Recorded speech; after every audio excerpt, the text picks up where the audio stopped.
অসম বিধানসভা কোকৰাঝাৰত যোৱাটো মাননীয় দেৱব্ৰত শইকীয়া ডাঙৰীয়াই কৈছে যে শিৱসাগৰলৈকেও বিধানসভা যাব লাগে। আমি এটা কথা অনুভৱ কৰিব লাগে যে অসম বিধানসভা কোকৰাঝাৰলৈ যোৱা প্ৰাসংগিকতা আৰু প্ৰয়োজনীয়তা ক'ত আছিল। যদি আমি অসমৰ ৰাজনৈতিক ইতিহাস চাবলৈ যাওঁ 1968 চনত plain tribal council of Assam PTCৰ উদ্যোগত অসমক ডিভাইড ইন এ ৰেচিঅ 50-50 50-50 অসমক ডিভাইড কৰিব লাগে বুলি আন্দোলন আৰম্ভ হৈছিল।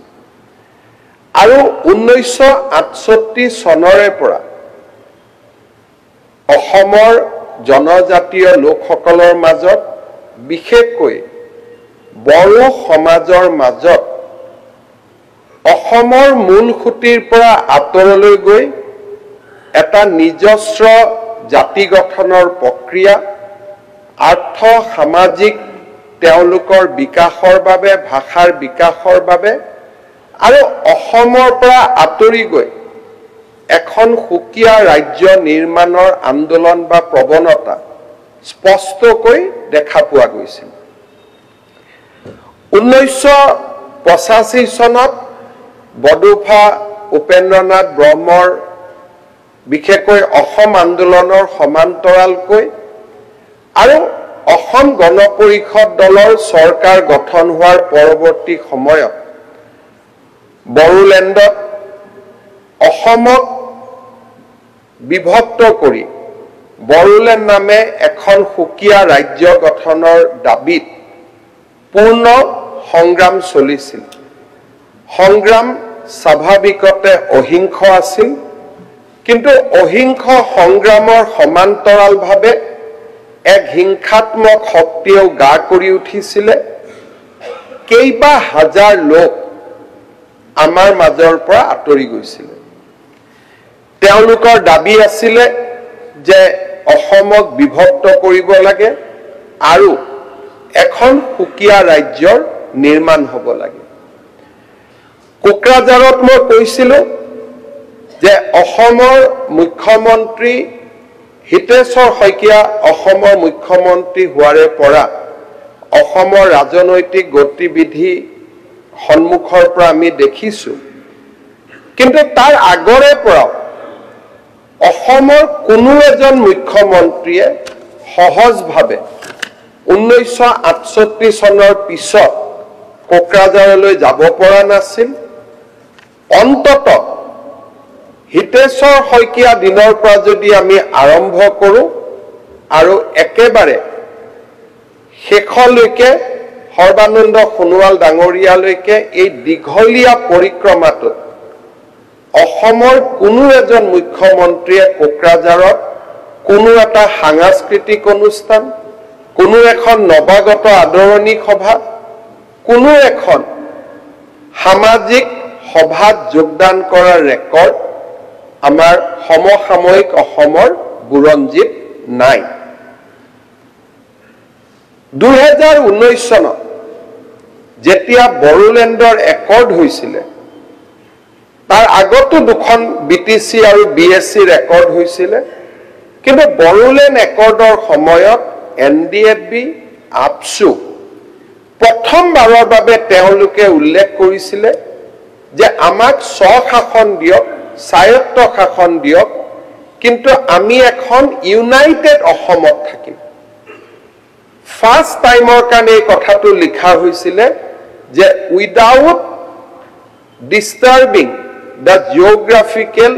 Integrity of Assam. এই গোটেই সময়ছোৱাত অনাবড়ো লোকসকলেও যথেষ্ট সমস্যাৰ মাজেৰে বাস কৰিছিল।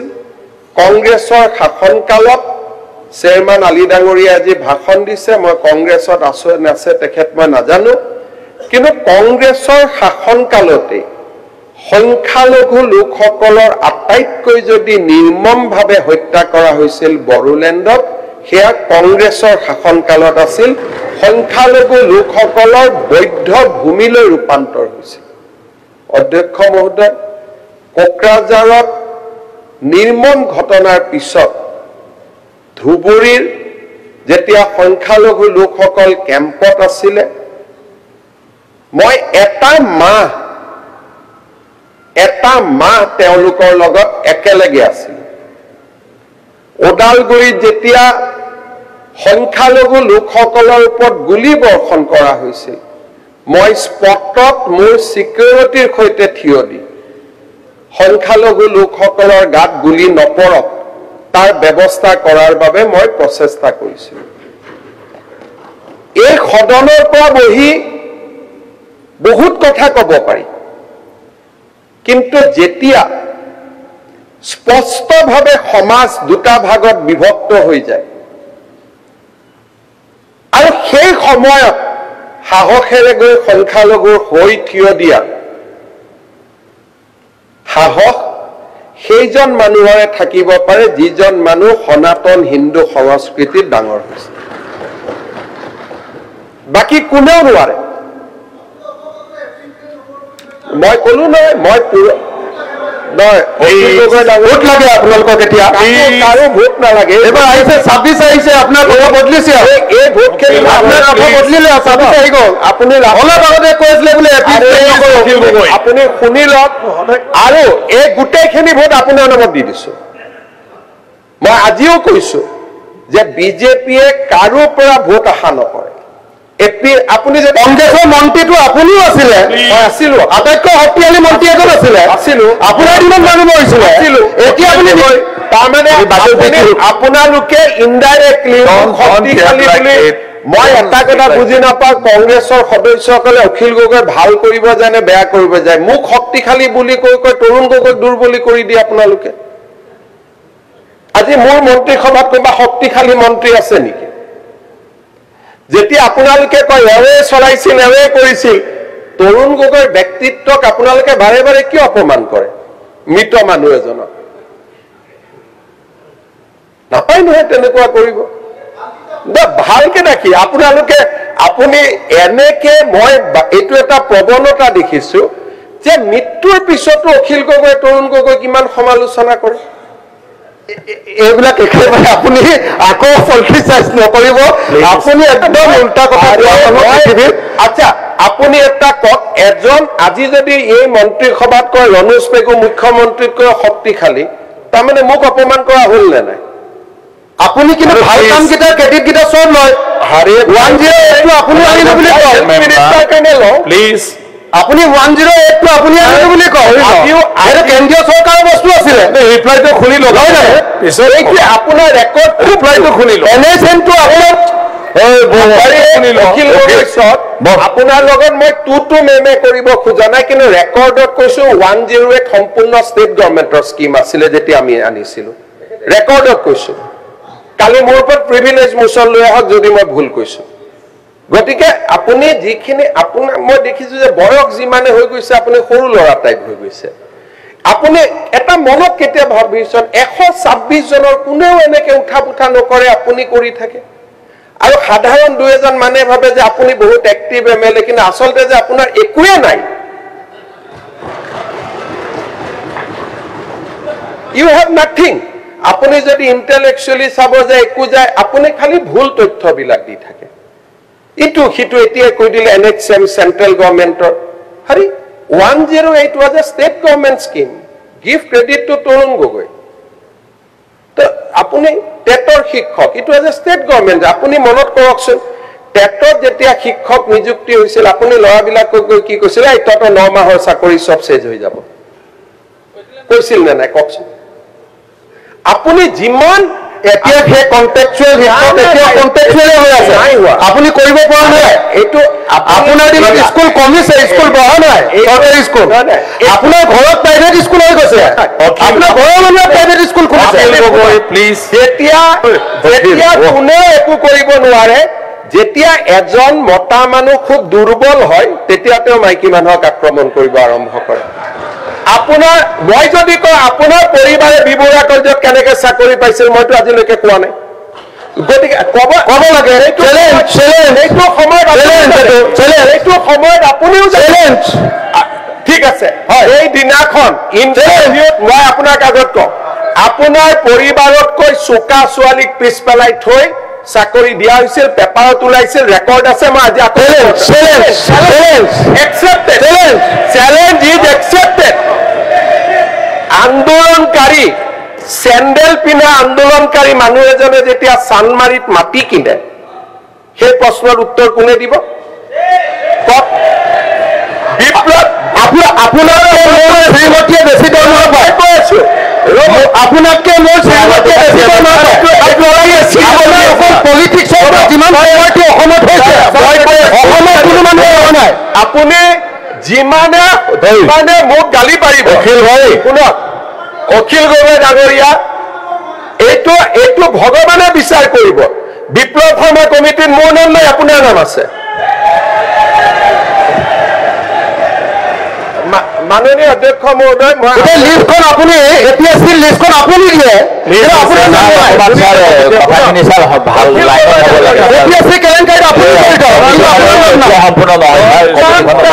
যিমানটা ডিফামেশ্যন কেছ হৈছে আপুনি কোৰ্টত গৈ মোৰ পুৰুকা মাৰিছে এইটো পেপাৰে লিখা কথা মই লিখা কথা নহয় বুলি মই আপোনাৰ ওপৰত যিমানটা ডিফামেশ্যন কেছ দিছো আপুনি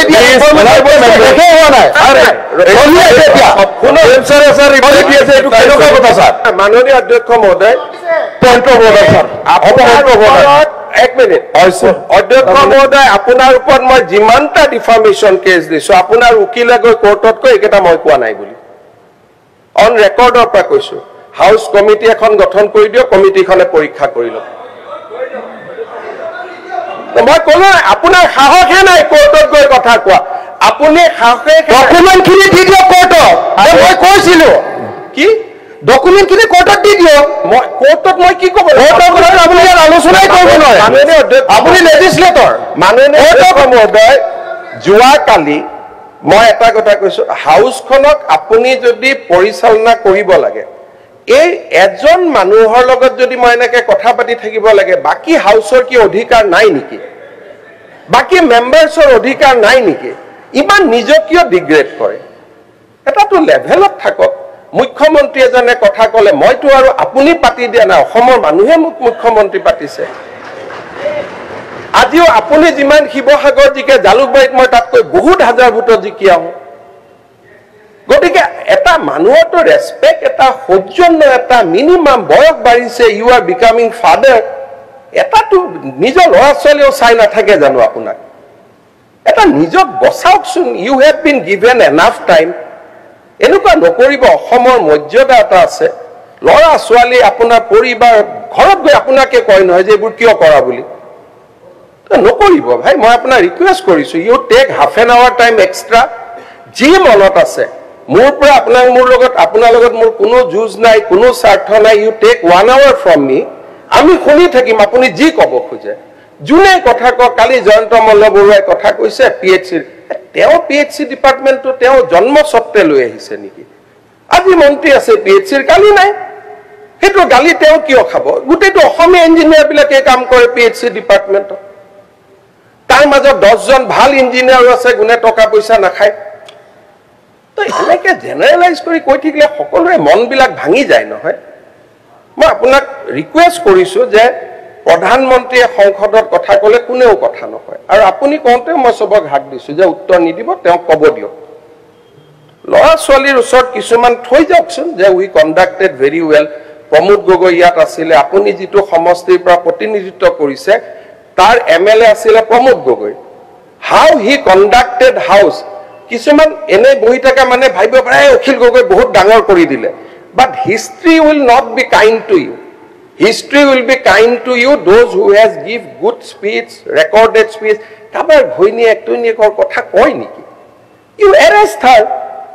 কিবা যদি ভুল কৰিছে কাৰোতো সাহস হোৱা নাই আজিলৈকে কোৰ্টত গৈ কেছ এটা কৰা যে চি ইজ ডুইং ইলিগেল এজনী মানুহক কিমান কৰে 2009 আপুনি মোৰ জন্মৰ বাচ্চাটোক গাড়ীখনৰ কথা কৈছে আজি হাউচৰ সবৰে গাড়ী এখন একেখন গাড়ী মই আজিও মনত বহুত দুখ পাই থাকো আপুনি মোৰ 2 বছৰীয়া ছোৱালীজনীক যেটো কৰি থৈছে নহয় নাপায় ইমান কৰিবৰ কাৰণে আৰু মইতো এনেকে থিয় হৈ থকা নাই, I have also done something for the society. ছোৱালীজনীক দেখিলে I cried how many nights looking at her. সৰু ছোৱালী এজনীক আপুনি, তাইৰ বয়স তেতিয়া 2 বছৰ 3 বছৰ হৈছিল। আপুনি মনত ৰাখিব, মই আপোনাক তথাপিতো আই টক টু ইউ, তথাপিতো আপোনাক মই মাতি লৈ যাওঁ, তথাপিতো নিয়ম মতেতো মোক ঘৰত গালি পাৰে, মানুহজনৰ লগত কিয় কথা পাতিছা। যেতিয়া আপোনাৰ লগত মই কথা পাতো ৰাতি গৈ ঘৰত, I have to give answer যে why I am talking to you. আজি কাৰ গাড়ী নাই? যিখন গাড়ীৰ কাৰণে আপুনি মোক ছোৱালীজনীক ধৰিছিলে, আজি জয়ন্ত বৰুৱাৰ পৰা সৰু সাংবাদিক এজনলৈকে, সৰু বিধায়কে, কোনে সেইখন গাড়ীত নুঘূৰে মোক কওক। আজি আপোনাৰ গাড়ীখনৰ কোৱালিটি লওক আৰু সেই সময়ত মই চলোৱা গাড়ীখন মিলাই চাওক। মই নকওঁ, মই নিজে আজি নিজক অলপ বুজি লওকচোন যে হোৱাট আই এম। এতিয়া কৈছে লিষ্টখন বিপ্লৱ শৰ্মাক মই দিলো। তাৰমানে বিসম্বাদী কংগ্ৰেছ বিধায়ক এজনে লিষ্ট দিব পাৰে নেকি? তেতিয়া মই বিসম্বাদ কৰি থকা মানুহ এটা, মোৰ চিকিউৰিটি উঠাই লৈ গৈছে, মোৰ ভাইটিক ট্ৰেন্সফাৰ কৰিছে, সেইজন মানুহে গৈ লিষ্ট দিব পাৰে। এই do not go to A certain level. কোনোবাই আপোনাক ভোট দিয়ে দিব, কিন্তু যিসকলে আপোনাক জিকাই তেওঁলোকক মই এদিন মাতি আনি দেখুৱাব খোজো যে আপুনি কি লেভেলৰ বিধায়ক, বাকী সকলে কিমান ইণ্টেলেকচুৱেলি কথা কয়। নকৰিব, ভাল নালাগে। মাননীয় অধ্যক্ষ মহোদয়, আজি মই এইটো কথাই কব খুজিছিলো যে যেতিয়া আমি কোকৰাঝাৰৰ কথা কওঁ, আমাৰ মনত পৰে যে কি ধৰণে ওদালগুৰি, কোকৰাঝাৰ, এই গোটেই অঞ্চলবিলাকত এদিন সাম্প্ৰদায়িক সংঘৰ্ষ,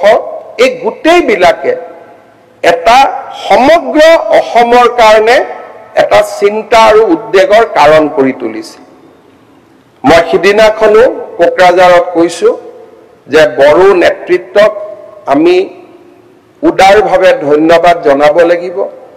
যে এখন একত্ৰিত অসমত থকাৰ সংকল্পৰ বাবে। আৰু সিদিনাখন মই অসম বিধানসভাৰ সকলো সদস্যক ধন্যবাদ জনাম যে সকলোৱে উদাৰভাৱে চৰকাৰক অনুৰোধ কৰিছে যে BTCক সহায় কৰক, কাৰ্বি আলঙক সহায় কৰক, প্ৰয়োজন হলে আৰু বেছি টকা দিয়ক,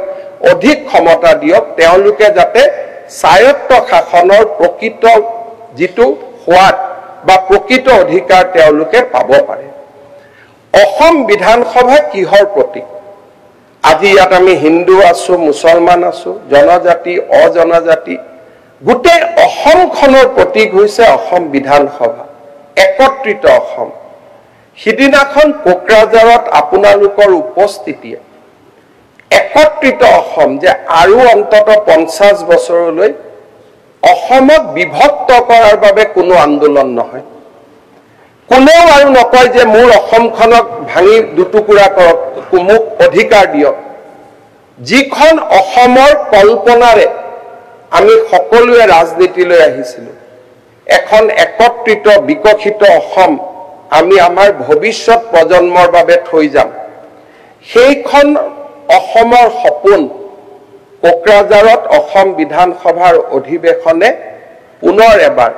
প্ৰতীয়মান কৰিলে। জনজাতীয় লোকসকলক যদি আমি স্বায়ত্ত শাসন আৰু জনজাতীয় লোকসকলক যদি তেওঁলোকৰ অধিকাৰ আমি দি থাকিব পাৰো, অসমৰ ভৱিষ্যতৰ প্ৰজন্মই যদি জনজাতীয় লোকসকলক সমান অধিকাৰ দিয়ে, মোৰ অসমখন কোনেও আৰু দুটুকুৰা কৰাৰ আন্দোলন নকৰে। মই ভাবো যে কোকৰাঝাৰৰ অধিৱেশনে আমাক বহুত কথা শিকাই থৈ গ'ল। জনজাতীয় অজনজাতীয়ৰ মাজত বান্ধোন সুদীৰ্ঘ কৰিলে, এক নতুন অসমে প্ৰাণ পাই উঠিলে। এতিয়া এইখন অসমক আমি আগুৱাই লৈ যাব লাগিব যাতে এইখন অসম ভাৰতৰ মহাশক্তিত পৰিণত হ'ব পাৰে। মই পুনৰ এবাৰ অধ্যক্ষ মহোদয় আপোনাক ধন্যবাদ জনাইছো যে আপুনি এনে এক ঐতিহাসিক কৰ্মযজ্ঞ সমাপন কৰিবলৈ আমাক সকলোকে সুবিধা দিলে। মই অসম বিধানসভাৰ হৈ আপোনাক ধন্যবাদ জনাইছো। বিধানসভা যোৰহাটতো হ'ব পাৰে, ডিব্ৰুগড়তো হ'ব পাৰে,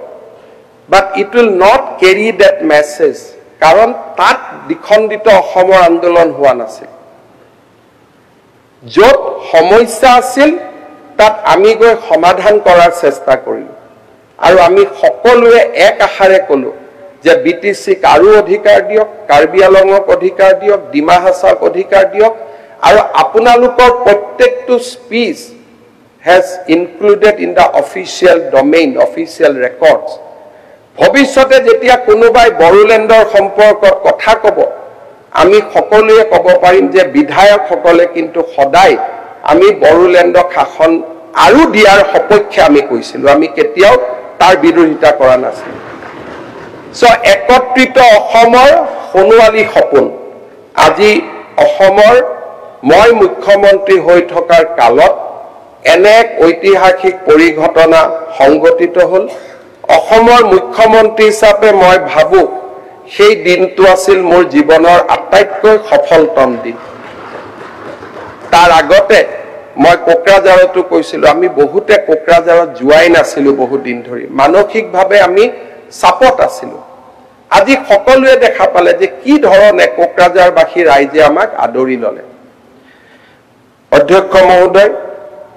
যোৱা বছৰটোৰ পৰিঘটনা অসমৰ ৰাজ্যপাল মহোদয়ে আমাৰ সন্মুখলৈ লৈ আহিছে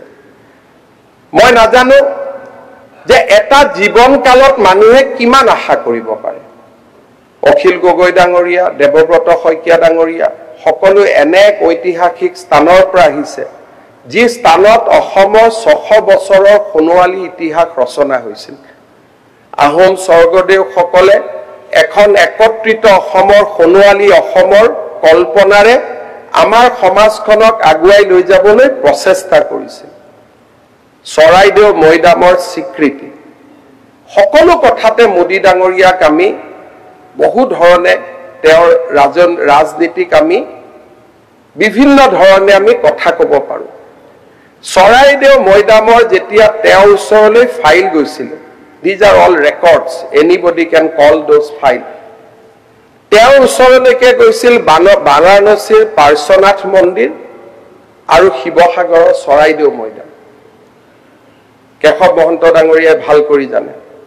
যেতিয়া মই প্ৰধানমন্ত্ৰী ডাঙৰীয়াক সাক্ষাৎ কৰি কৈছিলো যে স্যাৰ মোৰ ৰিকুৱেষ্ট কৰিব ভাল লাগা নাই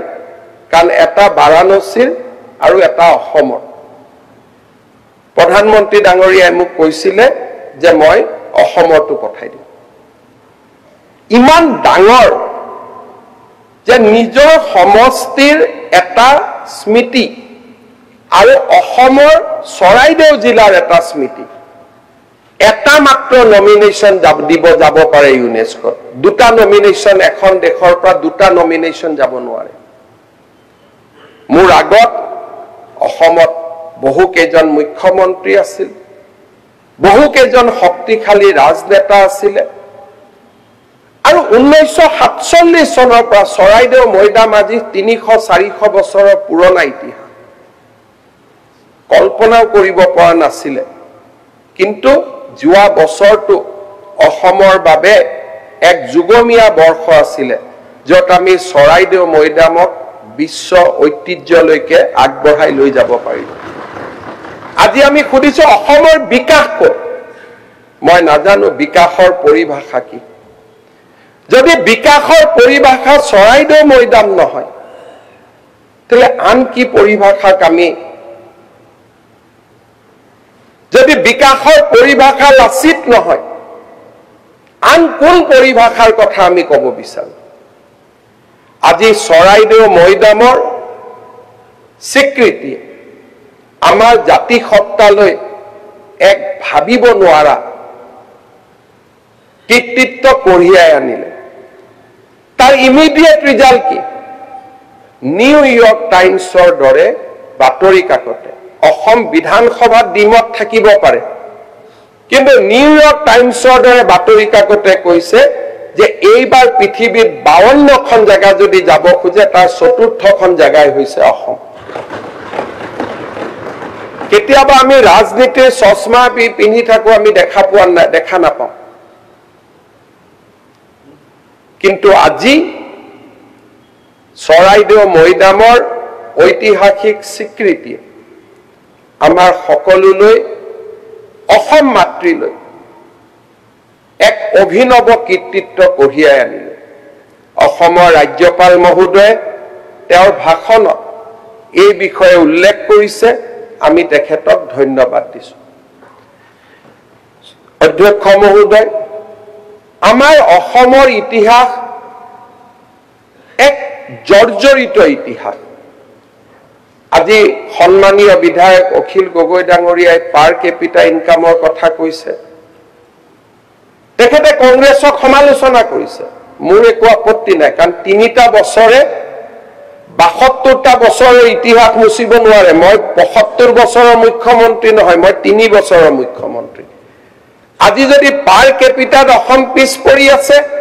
আমি কংগ্ৰেছ দলক সুধিম যে আপোনালোকে আমাক কিয় পিছ পেলাই থৈ গ'ল স্বাধীনতাৰ আৰম্ভণিতে যিখন ৰাজ্য ভাৰতবৰ্ষতকৈও আগত আছিল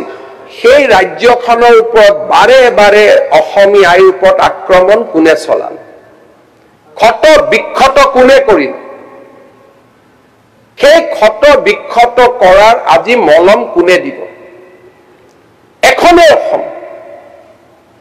অসমীয়া ভাষা বঙালীৰ পৰা জন্ম হৈছে নে বঙালীৰ পৰা অসমীয়া ভাষা জন্ম হৈছে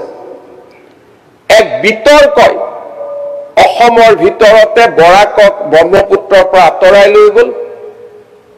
আৰু মানসিকভাৱে বৰাক আৰু ব্ৰহ্মপুত্ৰৰ মাজত দূৰত্ব বাঢ়ি বাঢ়ি গৈ থাকে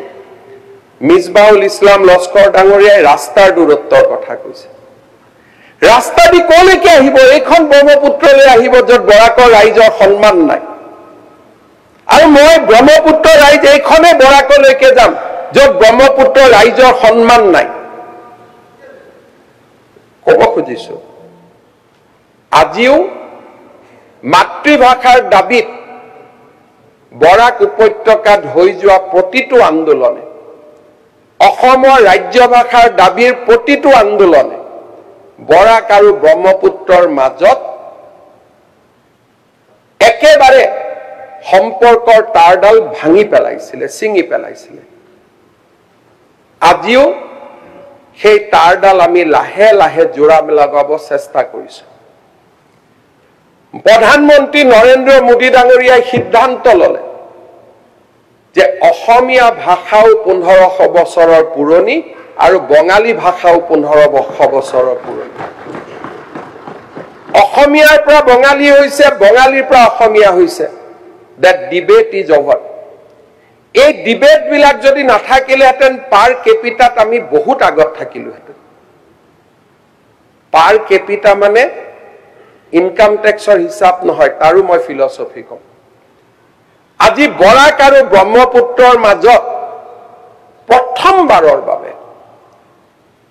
এনে এক সম্পৰ্ক স্থাপন হল মই জীৱনকালত মই কেতিয়াও ভাবা নাছিলো যে কাছাৰৰ জিলা উপায়ুক্তৰ কাৰ্যালয়ত লাচিত বৰফুকনৰ প্ৰতিমূৰ্তি নিৰ্মাণ হ'ব পাৰে ৭৫ বছৰে হোৱা নাছিল মই জীৱনত ভবা নাছিলো যে বৰাক উপত্যকাত ও মোৰ আপোনাৰ দেশ গানেৰে আমি জীৱনত কেতিয়াবা সভা আৰম্ভ কৰিব পাৰিম বুলি আজি প্ৰধানমন্ত্ৰী মোদী ডাঙৰীয়াই একেলগে অসমীয়া আৰু বঙালীক ধ্ৰুপদী ভাষাৰ মৰ্যাদা প্ৰদান কৰিলে বৰাক আৰু ব্ৰহ্মপুত্ৰ দুইটাৰে স্বাভিমান ৰক্ষা হ'ল ২ লাখ মানুহে সভা কৰিছে প্ৰধানমন্ত্ৰী ডাঙৰীয়াক ধন্যবাদ জনাইছে আজি আমাৰ ৰাজ্যপালৰ ভাষণত ৰাজ্যপাল মহোদয়ে এই বিষয়ে উল্লেখ কৰিছে আজি অসমলৈ এক অক্ষয় কীৰ্তি নামি আহিছে এ ফৰ এপল ভাৰতৰ পৰা যেতিয়া প্ৰথম বিশ্ব ঐতিহ্য ক্ষেত্ৰ অকল অসমৰ নাম ৰিকমেণ্ড হয় আৰু যেতিয়া মোৰ চিৰচেনেহী ভাষা জননীক ধ্ৰুপদী ভাষাৰ কোনোবা মৰ্যাদা দিয়ে এ ফৰ এপল সঁচা অৰ্থত হয় তাক সমালোচনা নহয়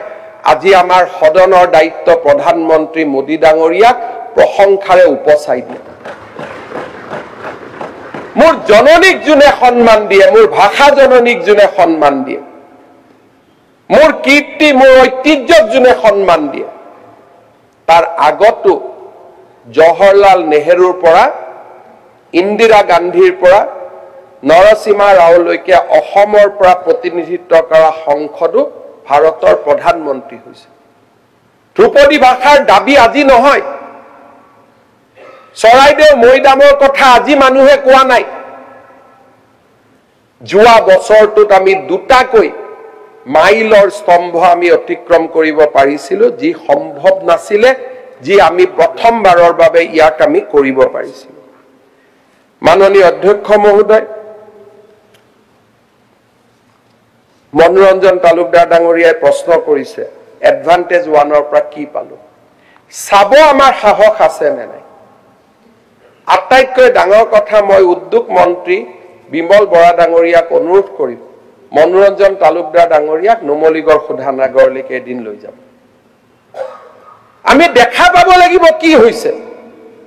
নেদেখালৈকে মনত থাকিব যে একো হোৱা নাই। ডেফিনেটলি বৰপেটা, সৰভোগ বা নলবাৰীত হোৱা নাই, কিন্তু কৰবাত হৈছে। হোৱা জায়গাটো আপুনি চোৱা উচিত।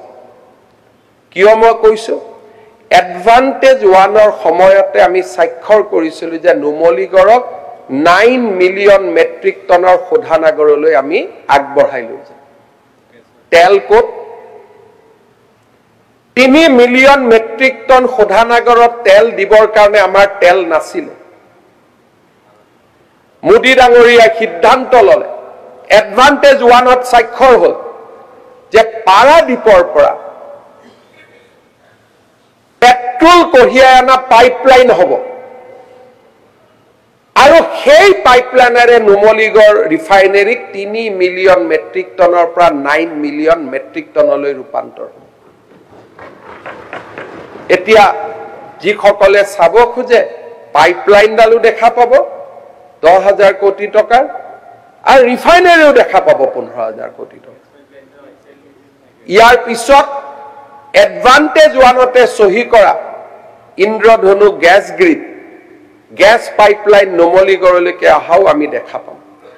এডভান্টেজ অসমৰ সময়তে চহী কৰা কেঞ্চাৰ কেয়াৰ হস্পিটেল বিলাকো বৰপেটাৰ পৰা আৰম্ভ কৰি ডিব্ৰুগড়লৈকে আমি দেখা পাম। মই সন্মানীয় সদস্যসকলক অনুৰোধ কৰিম, উই ৰিপ্ৰেজেণ্ট এ কনষ্টিটুৱেঞ্চি। যেতিয়া আমি, মই শব্দটো আনপাৰ্লিয়ামেণ্টাৰী হ'ব, এক্সপাণ্ড কৰি দিব, যেতিয়া আমি তুলুঙা কথা ক'ব আৰম্ভ কৰোঁ, তেতিয়া মানুহৰ মাজতো আমি তুলুঙা হৈ পৰোঁ। দেখে স্বীকৃতি দিছে, নহয়, you have laid a huge thing, যে নুমলীগড় পেট্ৰল, য'ত অসমৰ পৰা তেল নিদিওঁ, তেজ দিম, তেল নিদিওঁ, সেই আন্দোলন পাৰ কেপিটা এনে কমি যোৱা নাছিলে। তেজ দিম, তেল নিদিওঁ। আজি কেন্দ্ৰীয় চৰকাৰে কৈছে আপোনালোকৰ তেজ নালাগে, আমি উল্টাই আপোনালোকক তেল দিম।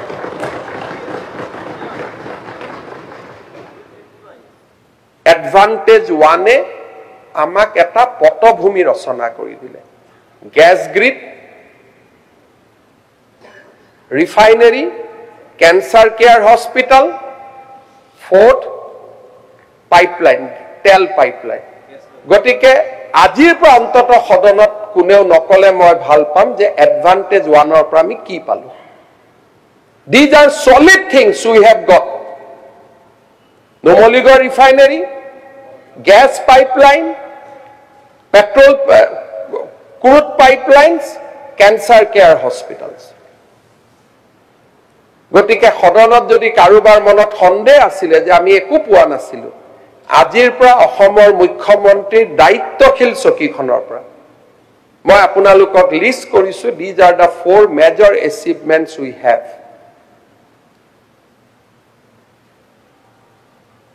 আমাৰ মনোৰঞ্জন তালুকদাৰ ডাঙৰীয়াই কৈছে যে এগ্ৰিকালচাৰ 90% আছিল। আমাৰ উদ্দেশ্যই হ'ল যে কৃষিৰ ওপৰত নিৰ্ভৰশীল ৰাজ্য এখনৰ পৰা আমি কনভাৰ্ট হ'ব লাগে। বেষ্ট ইকনমিক মডেল কোনটো? বেষ্ট ইকনমিক মডেল হৈছে 30% industry, 30% agriculture, 30% service sector. That is the model of the economy. আৰু সেই মডেলৰ ইকনমিত যোন থাকে তেওঁ কেতিয়াও পিছ পৰি যাব নোৱাৰে আজি আমি নিৰ্ভৰ কৰিছো যে মাটি নোহোৱা বানপানীৰে কৰা ইৰোশনেৰে গৰকা এখন সমাজত যদি 90% মানুহ এগ্ৰিকালচাৰৰ ওপৰত নিৰ্ভৰশীল হৈ থাকিব লাগে সেই সমাজখন কেনেকৈ জীয়াই থাকিব আপোনালোকে কয় যে গৰাখহনীয়া হয় 30% মাটি আমাৰ বনভূমি নদী মাতৃক আমি এখন দেশ বানপানীয়ে গৰকা এখন দেশ এইখন দেশত যদি ৰাইজক যদি আমি কৃষিৰ ওপৰত নিৰ্ভৰশীল কৰি ৰাখো তেতিয়ালে এইখন দেশত কেতিয়াও পাৰ কেপিটা বাঢ়িব নোৱাৰে কেতিয়াও জিডিপি বাঢ়িব নোৱাৰে we have to bring a judicious mixture 30% agriculture 30% industry 30% service sector and আজি যদি আপোনালোকে চাব খোজে অসমৰ ইকনমিয়ে সেই গতিলৈকে আজি লাহে লাহে গতি কৰিছে primary sector agriculture has reduced to 34 secondary sector jok ami industry buli ko 23% tertiary 41% we have to bring a balance 30-30-30 tetia manu krishir upor ottonto nirbhorshil nohobo manu uddogor upor ottonto nirbhorshil nohobo manu ottonto hewa sector upor ottonto nirbhorshil nohobo these are economic findings gotike মনৰঞ্জন Talukdar ডাঙৰীয়া নিজে অধ্যাপক আছিল আপুনি স্কুলত পঢ়ুৱাইছিল কলেজত পঢ়ুৱাইছিল ইউনিভাৰ্চিটিত পঢ়ুৱাইছিল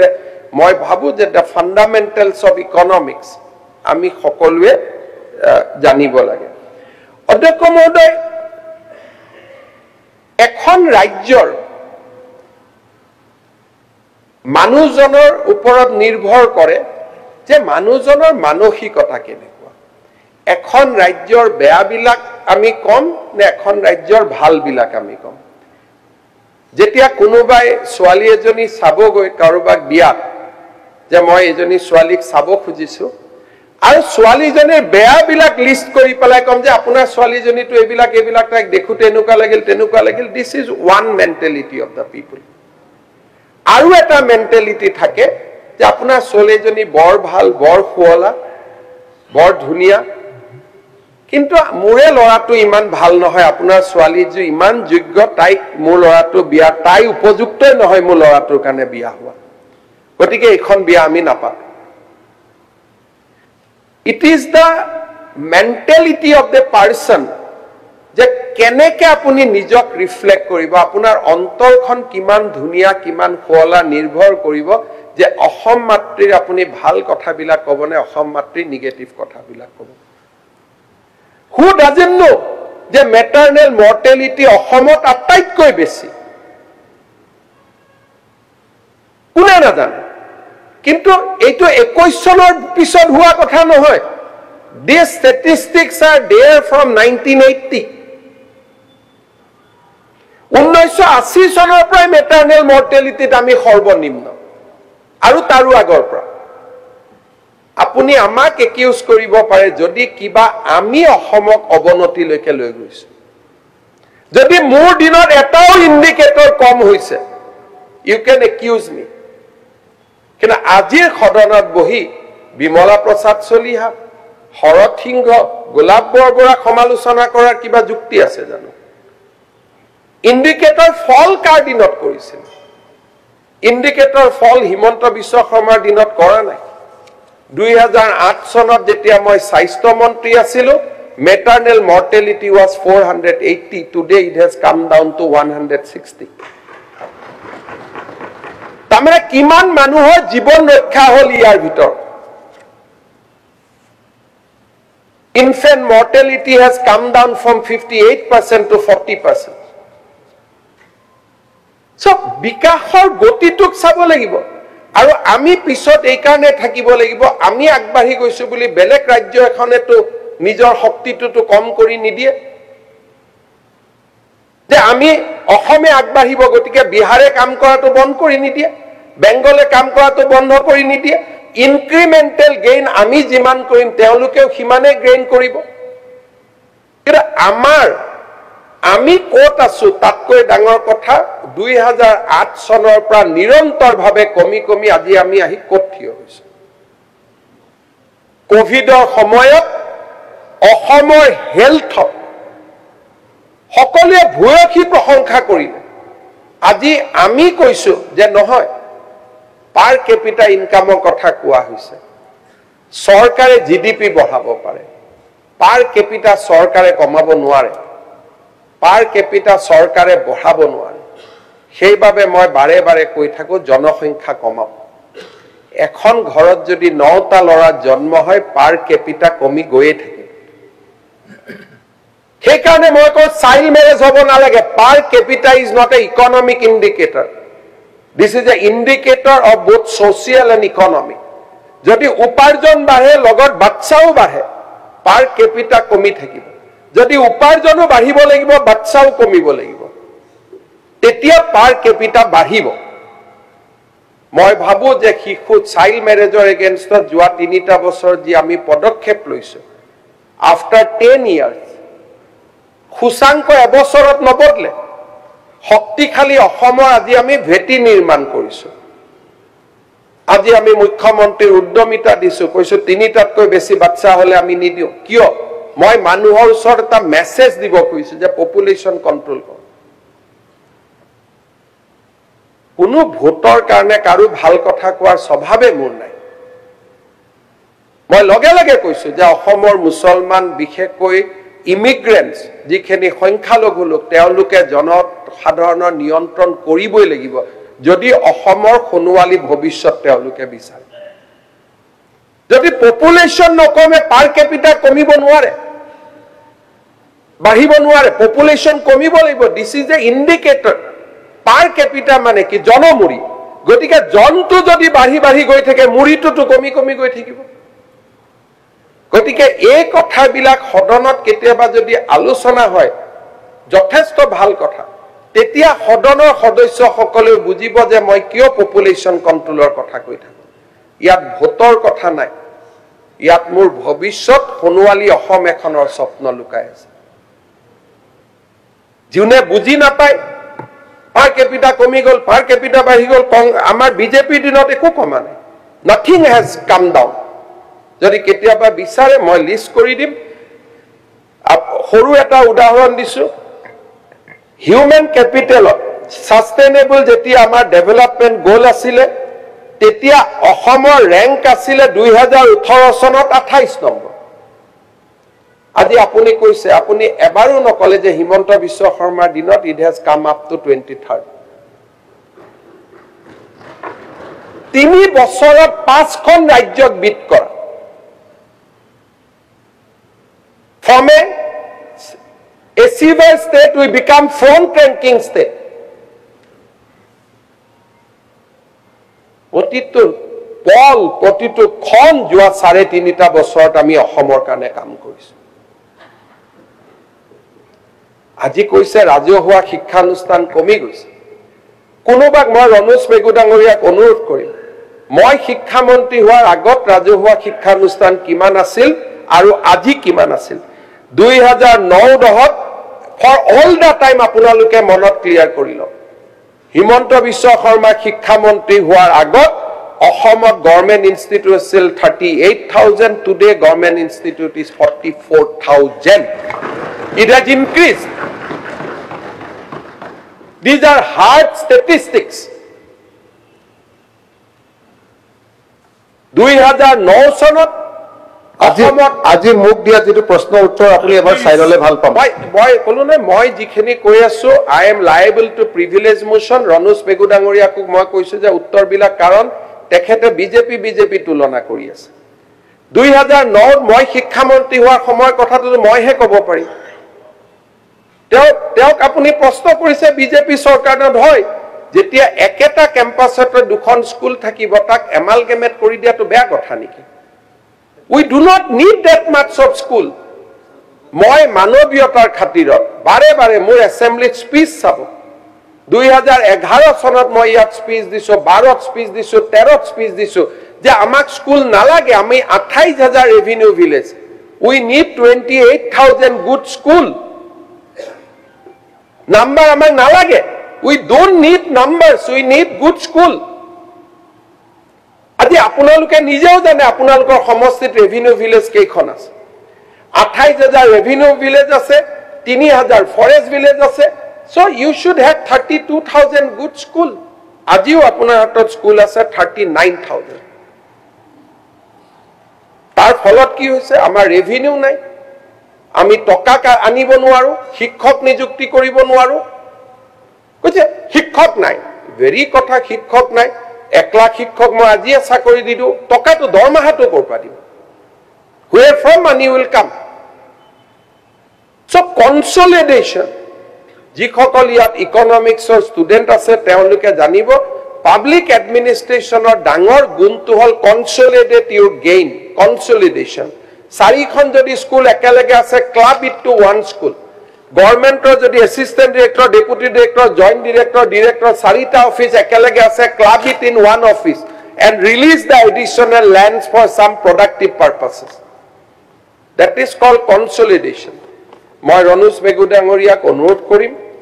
ব্যক্তিগত হ'ব কিন্তু ব্যক্তিগত হলেও মই অনুৰোধ কৰিম যে হিমন্ত বিশ্ব শৰ্মা শিক্ষামন্ত্ৰী হোৱাৰ আগতে কিমানখন অসমত কলেজ আৰু স্কুল আছিল আৰু আজি কিমান কলেজ আৰু স্কুল হৈছে আপুনি অখিল গগৈ ডাঙৰীয়াক পত্ৰ এখন লিখি অফিচিয়েল ৰেকৰ্ডৰ পৰা জনাই দিব so that this debate also come to a close আৰু এইবাৰ যেতিয়া প্ৰাদেশিকৰণ হ'ব suddenly আৰু নাম্বাৰ অফ স্কুল বাঢ়ি যাব বাঢ়ি গলে আমি এমালগেমেট কৰি পেলাই শেষ কৰিব নালাগিব জানো কিন্তু এবাৰৰ কাৰণেও আমি কোনোবাই কৈছো জানো মনত এবাৰৰ কাৰণেও যে হয় সব বন্ধ হৈছে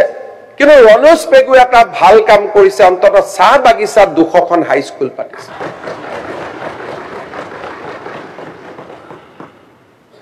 বিৰোধী প্ৰমোদ গগৈ ডাঙৰীয়া যেতিয়া বিধায়ক আছিল তেওঁ মই স্পিচ পঢ়িছিলো মই শিৱসাগৰৰ বিধায়কৰে কৈছিলো he used to praise government for good things চাহ বাগিচা লৰা ছোৱালীক স্বাধীনতাৰ ৭৫ বছৰলৈকে হাই স্কুল শিক্ষাৰ পৰা আমি বঞ্চিত কৰি ৰাখিছিলো আজি সকলোৱে আমাক সমালোচনা কৰক চেয়াৰমান আলী ডাঙৰীয়া এটা কথা ইন্টাৰফেয়াৰ কৰিছে চাহ বাগিচাত যেনেকৈ হাই স্কুল দিছে আমাৰ চহৰ অঞ্চলত বহু জায়গাত হাই স্কুল যায় তেওঁলোকে ক্লাছ 6 পাছ কৰাৰ পিছতে পঢ়া বন্ধ মই তাৰ উত্তৰ দিম যদি স্বাধীনতাৰ ৭৫ বছৰলৈকে অসমৰ আটাইতকৈ প্ৰাচীন উদ্যোগটো কপালৰ ঘাম মাটিত পেলাই কাম কৰা মানুহখিনিৰ কাৰণে আমি এখন হাই স্কুল স্থাপন কৰিব পৰা নাছিলো আজি এইখন চৰকাৰে তাত গৈ 280খন হাই স্কুল যদি আমি পাতিব খোজো don't we deserve credits আজি যি অসমীয়া স্কুল বিলাকক সমালোচনা কৰিছিল সেই অসমীয়া স্কুল বিলাকত যদি 8 কোটি টকা কৈ দি আমি হাই স্কুলৰ বিল্ডিং বনাব সাহস কৰো do not we get some credits আজি অসমৰ আটাইবোৰ মহাবিদ্যালয় নাকৰ accredited hall don't we deserve some credits আমি একোৱে ক্ৰেডিট আশা নকৰো যোৱা পৰহি দিনাখন ৭,০০০ কন্ট্ৰেকচুৱেল শিক্ষকক একেলগে ৰেগুলাৰাইজ কৰা হল ডোন্ট উই গেট সাম ক্ৰেডিটছ আজি টেটৰ শিক্ষকসকলক যাক কৈছিল তোমালোক 11 মাহৰ ল'ৰা ছোৱালী যাক অপমান কৰা হৈছিল তেওঁলোকে আজি বনাফাইডি গভৰ্ণমেণ্ট চাকৰি 45,000 TET student has became regular teachers আৰু বাকি যি কেজনে অহা নাই নিজে নাহো বুলি কৈছে আমি নানু বুলি কোৱা নাই don't we get some credits আমি কতোৱে ক্ৰেডিট আশা নকৰো একোটা সমষ্টিত যি ধৰণে ৰাস্তাৰ পৰিৱৰ্তন হৈছে আমি ক্ৰেডিট আশা নকৰো মৰিগাঁও আৰু দৰং দুইটা জায়গাত ব্ৰহ্মপুত্ৰ সংযোগী কৰিব মৰিগাঁওতো সংখ্যালঘু মানুহ দৰঙতো সংখ্যালঘু মানুহ ব্ৰহ্মপুত্ৰৰ ওপৰত লাহৰীঘাট সমষ্টিৰ ওপৰত ব্ৰিজ বনাবৰ কাৰণে কংগ্ৰেছৰ সাহস নাছিল যত আমি কৰি আছো কোন আছিল নজৰুল ইছলামৰ দৰে শক্তিশালী স্বাস্থ্য মন্ত্ৰী আছিল শক্তিশালী মন্ত্ৰী আছিল কেতিয়াবা কবাত বিধানসভাত প্ৰশ্ন এটাও হৈছিল যে মৰিগাঁও আৰু দলঙৰ মাজত এখন দলং লাগে বুলি আজি গহপুৰ আৰু নুমলীগড়ৰ মাজত সুৰংগ হ'ব ডোন্ট উই গ্ৰেট ক্ৰেডিট অসমৰ ইমান ডাঙৰ ভিছন এটা নিৰ্মাণ কৰিলো আজি ধুবুৰী আৰু ফুলবাৰীৰ মাজত ব্ৰহ্মপুত্ৰৰ দলং নিৰ্মাণ হৈছে দিনে ৰাতিয়ে নৰেন্দ্ৰ মোদীয়ে ক্ৰেডিট অলপো নাপাব কি একবাৰৰ কাৰণে কাগজখিনি চাই কংগ্ৰেছে যদি তাত এটা টকাও দিছিল না মই কলো না এইটো আমাৰ কেবিনেট মেমৰেণ্ডাম আপুনি যত আছিল মই ক'ব এইখন ৱাজেদ আলী চৌধুৰী ডাঙৰীয়া 30 কিলোমিটাৰৰ কেবিনেট মেমৰেণ্ডাম বনাব অসম চৰকাৰৰ সাহসো আছে নেকি জাইকাই লোনে দিছে 2016 চনত আপোনাক তাৰো ডকুমেন্টছ দি দিম কবাত যদি ভুলতে মানুহক আপোনালোকে কৈ আছে যে এখন কংগ্ৰেছে কৰিছিল বুলি যাতে সেইটো নোহোৱা কৰি দিয়ে যে মোদীক ভোট নিদিও কিন্তু মোদীয়ে কৰিছিল all documents will give it to you কংগ্ৰেছৰ দিনত সৰু পিনৰ কাগজ এটাও চলা নাছিল আপোনালোকৰ যদি কবাত ভুল ধাৰণা আছে ধাৰণাটো মই বদলাই দিম উইথ ডকুমেন্টছ আৰু আপোনালোকে এটা ডকুমেন্টছ আনক কংগ্ৰেছ চৰকাৰ দিনত এই কামটো হৈছিল বুলি মাননীয় অধ্যক্ষ মহোদয় আপোনালোকে কল্পনা কৰক যে যোৱা 3টা বছৰত মই প্ৰচেষ্টা কৰিছিলো যে পাঞ্জাবৰ লগত অসমৰ জিডিপি কমি কমি আহি থাকিব লাগে আমাৰ জিডিপি 19 নম্বৰত আছিল আজি আমি 17 নম্বৰ আৰু লাহে লাহে মই আশা কৰিছো যে অহা 3-4 বছৰৰ ভিতৰত মোৰ যেটো projection by 2029 will be over Punjab GDP because GDP লগত পপুলেশনৰ কথা নাই আজি এডভান্টেজ টু মানুহৰ মাজত যি এক পৰিবেশ কি হ'ব এডভান্টেজ টু কৰি মানুহক আলফা নকৰিব মানুহক আশা দিব লাগে যুৱ সমাজক যে নহয় আমি তোমালোকৰ ভৱিষ্যত সুৰক্ষিত কৰি আছো you are also part of the state if not government আমি লৰা ছোৱালী কৰিব ক'ব লাগে যে উই আৰ সিকিউৰিং ইউৰ ফিউচাৰ আমি কাম কৰি আছো আমি সকলোৱে মিলি তোমালোকৰ কাৰণে কাম কৰিছো অসমখন সুৰক্ষিত হ'ব আজি মনোৰঞ্জন তালুকদাৰ ডাঙৰীয়া বয়োজ্যেষ্ঠ ব্যক্তি আই ৰেসপেক্ট হিম এই সেমিকন্ডাক্টৰ আহিলে কি হ'ব 1700 অসমীয়া ছোৱালী আজি কাম কৰি আছে বেংগলুৰুত ছোৱালী কেজনীৰ লগত যেতিয়া আপুনি কথা পাতিব মই ভাবো যে আপোনাৰ মনটো অনুশোচনাৰে ভৰি পৰিব 27,000 ল'ৰা ছোৱালীয়ে চাকৰি পাব আৰু আপুনি কৈছে এটো আনি কি হ'ব 15,000 direct job 12,000 indirect job or vice versa আৰু হেতুটো আৰম্ভণি this is a beginning মই সেমিকন্ডাক্টৰ আহিলে কি হ'ব বুলি কোৱাও নাই আপুনি ৰেকৰ্ডটো আপুনি মই কৈছো সেমিকন্ডাক্টৰ আহিছে ঠিকে আছে এটোকে আমি ঢোল বজাই আছো কিন্তু ঢোল নবজাম বজাও কিন্তু লগে লগে মই কৈছো কাছাৰ কাগজ কল কিয় বন্ধ নহয় কাছাৰ শুনক প্ৰথমতে 1 মিনিট মই হেতু কৈছো এমএমএফ প্ৰথমতে আপোনালোকৰ প্ৰশ্ন আছিল জাগিৰোড আৰু কাছাৰ মই জাগিৰোডটো শেষ কৰি দিলো এটাটো ধন্যবাদ দিও কাছাৰো এডভান্টেজ টুৰ পিছত কি হ'বগৈ কেনেকে কোনে জানে না কথা গতিকে এইটোতো চলি শিল্প যেনেকৈ ধ্বংস হৈ গৈছে 2 লাখতকৈ বেছি বন্ধ হৈ গৈছে ক্ষুদ্ৰ মজলীয়া শিল্প যেনেকুৱা কোনো কথা নাই ডকুমেন্টছ আমাৰ লগত নাই আমাৰ লগত আছে আমি শেয়াৰ কৰি লইছো এতিয়াতো মইতো অলপ আগতে মিটিং কৰি আহিছো অসমত 11,000 কোটি টকা অকল ক্ষুদ্ৰ উদ্যোগে কৰিব খুজিছে এইবাৰ এডভান্টেজ আসামটোত সহি কৰিব আৰু মুদ্ৰা লোনে কিমান মই হিসাব দি দিম এইবিলাক পুৰণা কিবা ৰেকৰ্ডছৰ পৰা ক'ব লাগিব এইবিলাক ৰেকৰ্ডছ কোনো these are not records from any যোৱা 2 বছৰত আমাৰ বেংকৰ লোন চেঞ্জ হৈছে সিডি ৰেশিও 32 ৰ পৰা 68% অধ্যক্ষ মহোদয় মই এই গুটেই কথাখিনি কোৱাৰ পিছত মই এটা কথা ক'ব খুজিম যে বহু ক্ষেত্ৰত সফলতা আমি লং মই এটাই কথা কম যে এই গুটেই বিলাক কাম অসমৰ জনতাৰ কাৰণে আজি অসম পৰিৱৰ্তন হৈছে প্ৰধানমন্ত্ৰী মোদী ডাঙৰীয়াক ধলা খদিয়াৰ দলং নিৰ্মাণ সম্পূৰ্ণ কৰিলে বগীবিলৰ দলং নিৰ্মাণ সম্পূৰ্ণ কৰিলে কলিয়া ভুমুৰাৰ ওপৰত দ্বিতীয়খন দলং হল মাজুলী দলঙৰ নিৰ্মাণৰ কাম আৰম্ভ কৰিলে 28 ফেব্ৰুৱাৰীত ভাল খবৰ আপোনালোকে পাই যাব নাই আচলতে একদম 100%। এইটো হৰাৰ কাৰণে ইলেকশ্যনটো হৰাৰ কাৰণে বন্ধ কৰি দিছে আপোনাৰ মানসিকতা মাজুলীত আমি ইলেকশ্যন জিকিছিলো কোনোবাই যদি আপোনাক ভুল কৰি কথা কৈছে আমি ভুৱন ভাই আমি ইলেকশ্যন জিকিছিলো নে নাই হা মাজুলীত ইলেকশ্যন হাৰিছিলো নে জিকিছিলো খুদি এমএলএ ক'ব লোকসভাত আমি জিকিছো হাৰে যাওঁত ঠিক আছে এতিয়া আপুনি আজিৰ পৰা এইটো ভুল ধাৰণা ভাঙি গ'ল অংখন হ'বগে মাজুলীৰ হ'বগৈ আপোনাক লৈ যাম মই আপুনিতো 1 লাখ লৈ যোৱা কথা আছিলে ক'ত এইটো নাহিলে ক'ত 1 লাখ নিবনুৱাৰ এপইণ্টমেণ্টৰ দিনা আপুনি মতাৰ কথা আছিলে বিপ্লৱ শৰ্মা কমিছনৰ আমি ক'লে নহয় আপুনি প্লিজ অনাৰেবল মেম্বাৰ 1 মিনিট বিপ্লৱ আৰু হেৰি হ'বনে নাই আচলতে প্লিজ মাজুলীখন প্লিজ আৰে অখিল গগৈ ডাঙৰীয়া আপোনালোকে বন্ধ কৰি দিছিলে ইচ্ছাকৃতভাৱে মাননীয় অধ্যক্ষ বন্ধ নকৰিব প্লিজ আজি মাজুলীত এটা নিগেটিভ মেছেজ দিব আপুনি চেষ্টা কৰি আছে মানুহক নিৰাশ নকৰিব কাৰণ হৈয়েতো যাব কাম গতিকে ইলেকশ্যনৰ দিনাখন আপুনি কি ক'ব ক্ৰেডিট কি এনেকুৱা মানুহে কেনেকে ক্ৰেডিট পাব নিগেটিভিটি আছে বিলাহী তেখেতে কেনেকে ক্ৰেডিট পাব মানুহে পজিটিভ কামৰ কাৰণে অখিল গগৈ সঁচাকৈ কৰিলে অখিল গগৈ ক্ৰেডিট নিদিয়ে কাৰণ মানুহে জানে নিগেটিভে কৈ থাকে গতিকে এইটো এটা ষ্টাম্প হৈ যায় মানুহৰ এতিয়া কথাটো হ'ল যে তাৰ পিছত আহি কলিয়া ভুমুৰাত দলং হ'ল তাৰ পিছত এতিয়া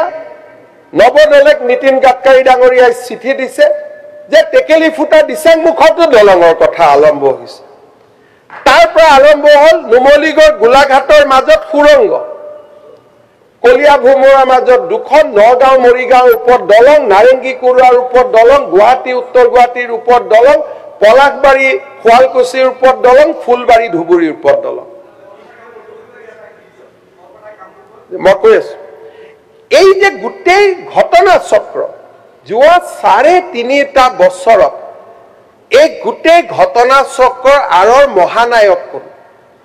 মোদী ডাঙৰীয়াক ধন্যবাদ জনাইছো মই নিজেও ধন্যবাদ লৈছো কিন্তু আসল ক্ৰেডিট হৈছে অসমৰ জনসাধাৰণ আজি অসমৰ জনসাধাৰণে আমাক কেনেকৈ সহায় কৰিছে 2020 চনত অসমত প্ৰতি বছৰে অপৰাধ ৰেজিষ্টাৰ হৈছিল 1,21,609টা আজি 2024 চনত অসমত অপৰাধ ৰেজিষ্টাৰ হৈছে 50,000 মানে বছৰত 70,000 ক্ৰাইম অসমত কমি গৈছে বন্ধ কৰি দিছে আপুনি এছপিৰ মিটিং পাতি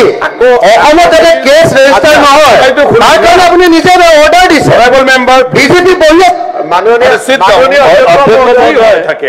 অধ্যক্ষ কেছ এটা এতিয়া মই লুকাব পাৰিম নেকি মানে সেইকাৰণে কৈ মানে বহক নাই এনেকুৱা নহয় মাননীয় অধ্যক্ষ মহোদয় বিধানসভাৰ পৰা পাৰ্মানেণ্টলিও মানুহক উলিয়াব পাৰি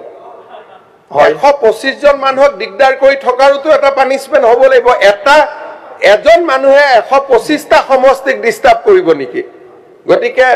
পাটৱাই ডাঙৰীয়াক মই অনুৰোধ কৰিম এই 6 মাহ যাব দিয়ক অহাবাৰ যদি তেওঁ ভুলতে জিকি আহে সেইটো পাৰ্মানেণ্টলি ডিজেবল কৰি দিব লাগে যি নহয় তাৰপিছত মাৰ্ডাৰ কেছ এতিয়া মই হোৱা মাৰ্ডাৰ কেছ লুকাব পাৰিম নেকি আজি আপুনি যদি চাই ইনভেষ্টিগেশ্যন ক্ৰাইম কনভিকশ্যন কোৰ্টতো মই দাবী কৰিব নোৱাৰো 3.5% কনভিকশ্যনৰ পৰা যি কনভিকশ্যন হেজ গান আপ টু 23%।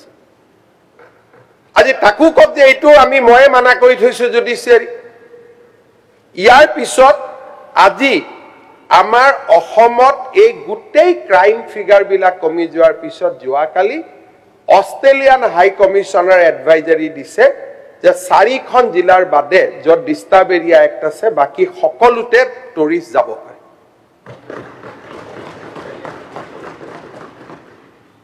যোৱাকালি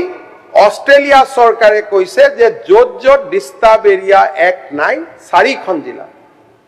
তাক বাদ দি গোটেই অসমত it is safe to travel এতিয়া কক অষ্ট্ৰেলিয়াখনকো হিমন্ত বিশ্ব শৰ্মা ইলেকশ্যনৰ আগত লৈ আহিছে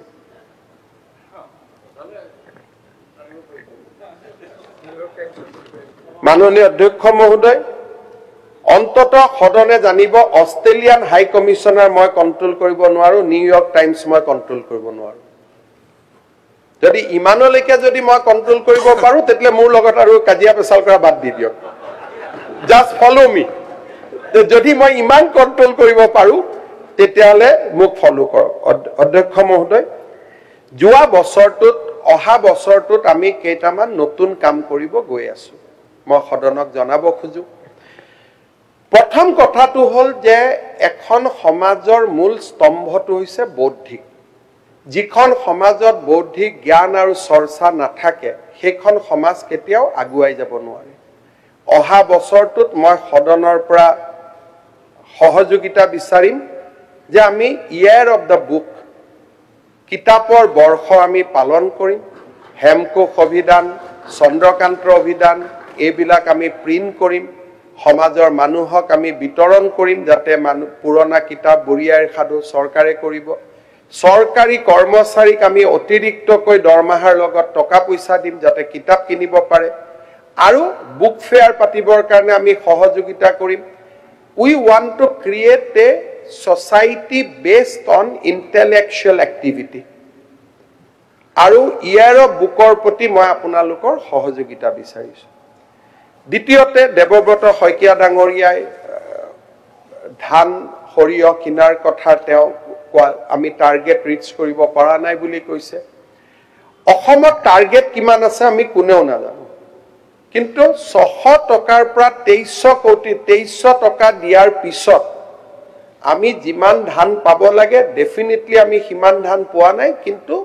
কৃষকসকলে কয় যে উই আৰ হেপি। যদি চৰকাৰক দিয়া নাই, প্ৰাইভেট মিলক দিছে, দামটো তেওঁলোকে এটা লেভেলত পাইছে। অসমৰ কৃষি অৰ্থনীতিৰ বিকাশ হৈছে। এইবাৰ আমি কি কৰিব খুজিছো যে ধান আৰু সৰিয়হত কেন্দ্ৰীয় চৰকাৰে দিয়া MSPৰ ওপৰতো ৰাজ্য চৰকাৰে আৰু অতিৰিক্তকৈ আমি কৃষকক টকা দিব খুজিছো। কিমান দিব পাৰিব বিত্তমন্ত্ৰী ডাঙৰীয়ানীয়ে হিচাপ কৰিব যে ধানত যদি কেন্দ্ৰীয় চৰকাৰে 2300 কোটি টকা দিছে আমি লগত আৰু কিবা দিব পাৰো নেকি। সৰিয়হত যদি কেন্দ্ৰীয় চৰকাৰে 5500 টকা দিছে আমি আৰু লগত এক্সট্ৰা আমি দিব পাৰো নেকি। আমি কৃষি অৰ্থনীতি সুদৃঢ় কৰিব খুজিছো। উই ৱান্ট টু গিভ মোৰ এণ্ড মোৰ মানি টু দ্য ফাৰ্মাৰ্ছ। বৰপেটাৰ মাকৈটো এবাৰ আমি MSP দিবৰ কাৰণে সিদ্ধান্ত লৈছো যে will give MSP for the মাকৈ। মই বিগ ইণ্ডাষ্ট্ৰীৰ কথা কওঁতে মই কৃষি অৰ্থনীতি পাহৰি যাব খোজা নাই। এইবাৰ আমি মেজ, মাকৈ, সৰিয়হ, ধান ইয়াৰ ওপৰত আমি চেন্ট্ৰেল গভৰ্ণমেণ্ট ছাবচিডিৰ ওপৰত we want to bring state support. কল্পনা আমি কেতিয়াবা কৰিছিলো, কৰবাততো আপোনালোকে সেইখিনিতো ক'ব যে এটা ভাল কাম হৈছে। আজি অসমত যোৱা বছৰ আমি 300খন আমি 400খন আমি হাইস্কুল 8 কোটি টকাকৈ দিছিলো। এইবাৰ আমি আৰু ইকুৱেল নাম্বাৰ অফ হাইস্কুল আমি আনিব খুজিছো যে পাৰ সমষ্টিত আমি আৰু 2খন হাইস্কুলক আমি 8 কোটিকৈ টকা দিব খুজিছো। Nobody has done পাব্লিক এডুকেশ্যনক, ৰাজহুৱা শিক্ষাক শক্তিশালী কৰাৰ বাবে আমাৰ চৰকাৰে যিমান প্ৰচেষ্টা লৈছে আগত কেতিয়াও এনেকে হোৱা নাছিল। ফ্লাড গেটছ অফ মানি আমি অপেন কৰি দিছো যে আপোনালোকে খৰচ কৰক, শিক্ষানুষ্ঠানখিনিক ভাল কৰি ঠিক কৰক। মই বাস্কা জিলাত গৈছিলো, মই নাজানো আমি কোন মানুহক লগ কৰো, আপোনালোকে কোন মানুহ লগ কৰে। স্কুল এখনৰ লগ পালো, ছোৱালী ছাত্ৰীসকলে মোক লগ কৰিব আহিছিলে।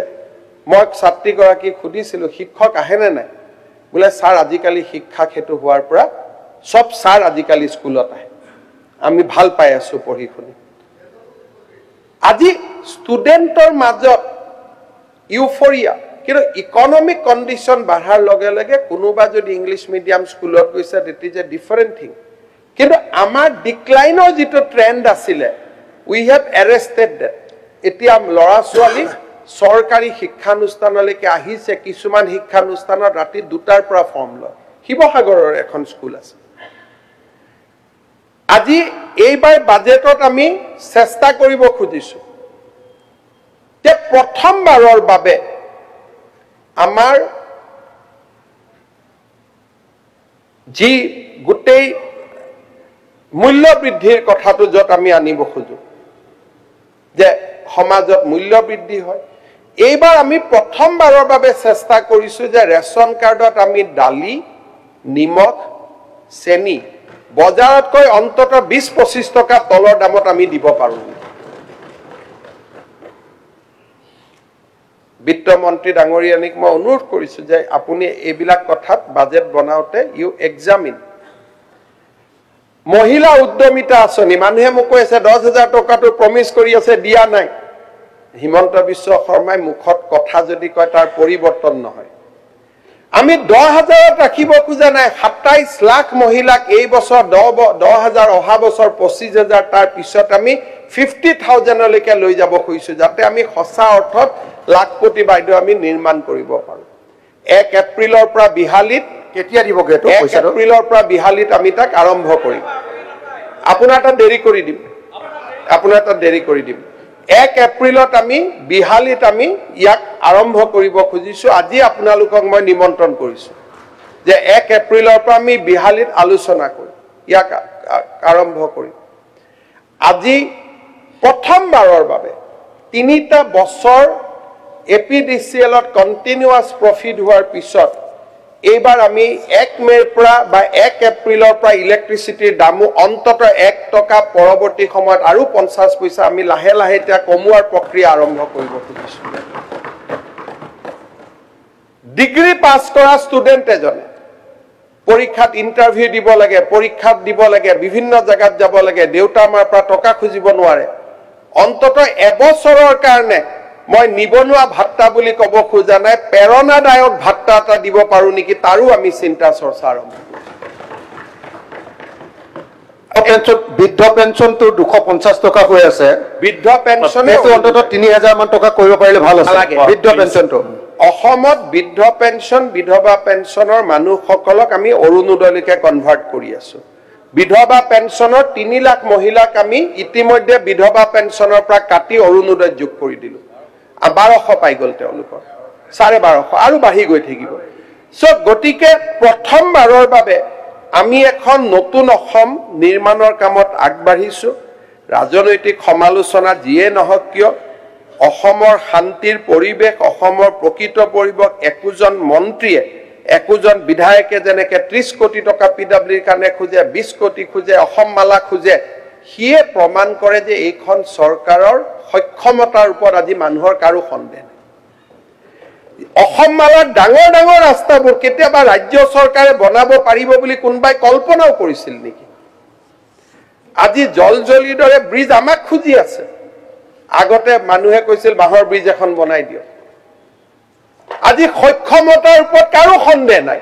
যে কৰিব খুজিলে এই বেটাই কৰিব পাৰে এই যেটো বিশ্বাস আমি মানুহৰ মাজত আনিছো কেইদিনমান আগতে গাহৰিৰ এটা প্ৰকল্পলৈ খেলিমেলি হল তেতিয়া মই গাহৰি পালকসকলক পিজু হাজৰিকাক কথা পাতিব দিলো মই কলো ঠিক আছে অসমতটো আমি নাপাতো যদি সিলিগুৰিত পাতি অসমলৈকে পঠাই দিয়ে বলে মেঘালয়ত পাতি যদি অসমলৈকে পঠাই দিয়ে বলে নহয় আমাৰ মুখ্যমন্ত্ৰী পাৰিলে হেতু বন্ধ কৰিব পাৰিব তাৰে মানুহৰ আস্থা আৰু বিশ্বাস আমাৰ ওপৰত কিমানখিনি আপোনালোকে কল্পনা কৰে যে ৰাজ্যৰ পৰিধিৰ বাহিৰত গৈও যদি হিমন্ত বিশ্ব শৰ্মাই বিচাৰে আমাক সহায় কৰিব পাৰে পাৰো নোৱাৰো বেলেগ কথা this is the level of confidence this is the level of confidence people of Assam has developed on this government মানুহক ইটো হিটো কৈ ইফালে সিফালে লৈ যাব পাৰি আজি কোনোবা চৰকাৰী কৰ্মচাৰীয়ে ঘৰ বনাব লোন পাব সুদ চৰকাৰে দিব দুৰ্ঘটনা হলে 1 কোটি টকা লৈকে পাব এই কথাবিলাক কোনে কল্পনা কৰিছে মাননীয় অধ্যক্ষ মহোদয় আপোনালোকে সমালোচনাৰ জৰিয়তেও যিখিনি প্ৰত্যাহ্বান আমাক পৰামৰ্শ দিছে সেইখিনি আমি ডেফিনেটলি আমি গ্ৰহণ কৰিম আৰু পৰামৰ্শ যিখিনি সুপৰামৰ্শ প্ৰতিজনেৰে স্পিচত আমি যিখিনি সুপৰামৰ্শ আছে সেই সুপৰামৰ্শখিনি আমি গ্ৰহণ কৰি আমি ৰাজ্যখনক আগুৱাই লৈ যাবৰ কাৰণে আমি চেষ্টা কৰিম এইবাৰ আমি নতুন এইমাত্ৰ আমি এটা খবৰ পালো যে ৰূপহীয়াত সামগ্ৰী সমষ্টিৰ ৰূপহীয়াতত সাংসদ ৰকিবুল হুছেইন সাহেব গণপ্ৰহাৰত যথেষ্ট আঘাতপ্ৰাপ্ত হৈছে এই বিষয়ে মুখ্যমন্ত্ৰী মহোদয় কি একশন ল'ব মাননীয় অধ্যক্ষ মহোদয় গণপ্ৰহাৰ কাক দিছে ৰকিবুল হুছেইনে মাৰিছে নে ৰকিবুল হুছেইনক মাৰিছে আহত হৈছে যথেষ্ট আহত য'ত দেখাইছে যে আৰক্ষীৰ সকলোকো কিছু লোকে বাধা দিছে তেওঁৰ নিৰাপত্তাৰক্ষীক আৰু তেওঁৰ কিবা হৈছে মই এতিয়া চেক কৰিম মাননীয় অধ্যক্ষ মহোদয় আমি এটা নতুন আঁচনি এইবাৰ কৰিব খুজিছো যে অসমৰ প্ৰত্যেকখন গাঁৱক আমি স্পেচিফিকেলি টাৰ্গেট কৰি ডেভেলপ কৰিব পাৰো নি যদি প্ৰত্যেকখন গাঁৱক আমি 1 কোটিকৈ টকা দিব পাৰো আগত প্ৰস্তাৱ আছিলে সক্ষমতা নাছিলে এইবাৰ আমি আৰম্ভ কৰিব খুজিছো যে অসমৰ প্ৰত্যেকখন সমষ্টি 3, 4, 5খন গাঁও লৈ পেলাই আমি আৰম্ভ কৰো যে আমি 1 কোটি টকাকৈ প্ৰত্যেকখন গাঁৱলৈকে আমি দি পঠাম টাৰ্গেটেড এপ্ৰোচ যে গাঁওখনৰ স্কুল ভাল হওক গাঁওখনৰ অংগনবাদী ভাল হওক গাঁওখনৰ নামঘৰটো ভাল হওক আমি আজি নেক্সট লেভেললৈকে যাব খুজিছো এইবাৰৰ যিখন বাজেট হ'ব এই বাজেটখনে অসমৰ আত্মবিশ্বাসৰ পৰিচয় দিব এইবাৰৰ বাজেটখনে নতুন অসমৰ পৰিচয় দিব মাননীয় অধ্যক্ষ মহোদয় দুটা সমসাময়িক কথাৰে মই সামৰণি মাৰিব খুজিছো যোৱা কালি সদনত ন্যায়াধীশ বিপ্লৱ শৰ্মা কমিটিৰ প্ৰতিবেদন সম্পৰ্কে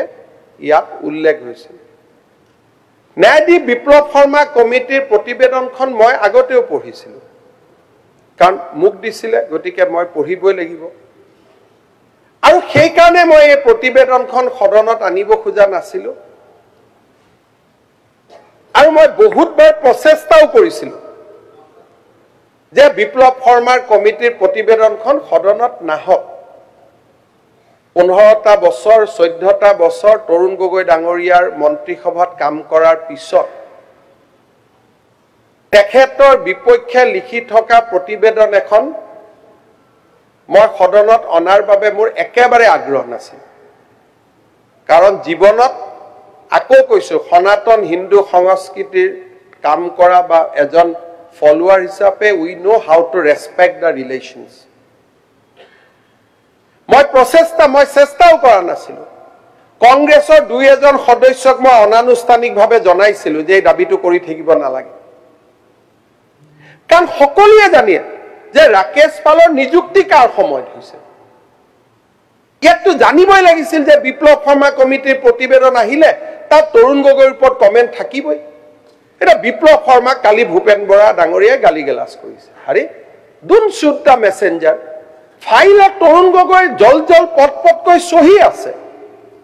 এডিশনাল চিফ সেক্ৰেটাৰীয়ে কৈছে তেওঁৰ এজন ইনচাৰ্জ মেম্বাৰক বাৰে বাৰে কাৰ্যকাল বঢ়াই দিয়া তেওঁ নটাৰী আছিল এডভোকেটো নাছিলে ক'ব গ'লে তেনেকুৱা এজন মানুহক চেয়াৰম্যান কৰা কাৰ চৰকাৰ দিনত হৈছে এই গুটেখিনি those are part of records justice Biplab Sharma কমিটিৰ প্ৰতিবেদনখন সদনত আনিবৰ বাবে দাবী কোনে কৰি আছিল কংগ্ৰেছে দাবী কৰি আছিল সো কংগ্ৰেছে নিজেই জানিব লাগিছিল যে এই গুটে ঘটনাটো আমাৰ চৰকাৰৰ দিনত হৈছে গতিকে বোকাটো আমাৰ গাতে আহিব এতিয়া কংগ্ৰেছে আকৌ আহাৰ পিছত কৈছে নহয় এখন ভুল আজি কেনেকে ভুল হ'ব পাৰে তৰুণ গগৈ সহিটোতো ভুল হ'ব নোৱাৰে ৰাকেশ পালক নিযুক্তি দিয়া হেতু কেনেকে ভুল হ'ব পাৰে আজি আপোনালোকে চাও সেইভাবে মই ৰিলেশন আৰু সম্পৰ্কক মই সন্মান কৰো কাৰণে মই খুব ৰিলাক্টেন্ট আছিল যে অন্তত মই মুখ্যমন্ত্ৰী হিচাপে যাতে এখন মই লে কৰিব নালাগে কোনে মোক পুশ কৰিলে it is the Congress party Biplab শৰ্মাখন আনক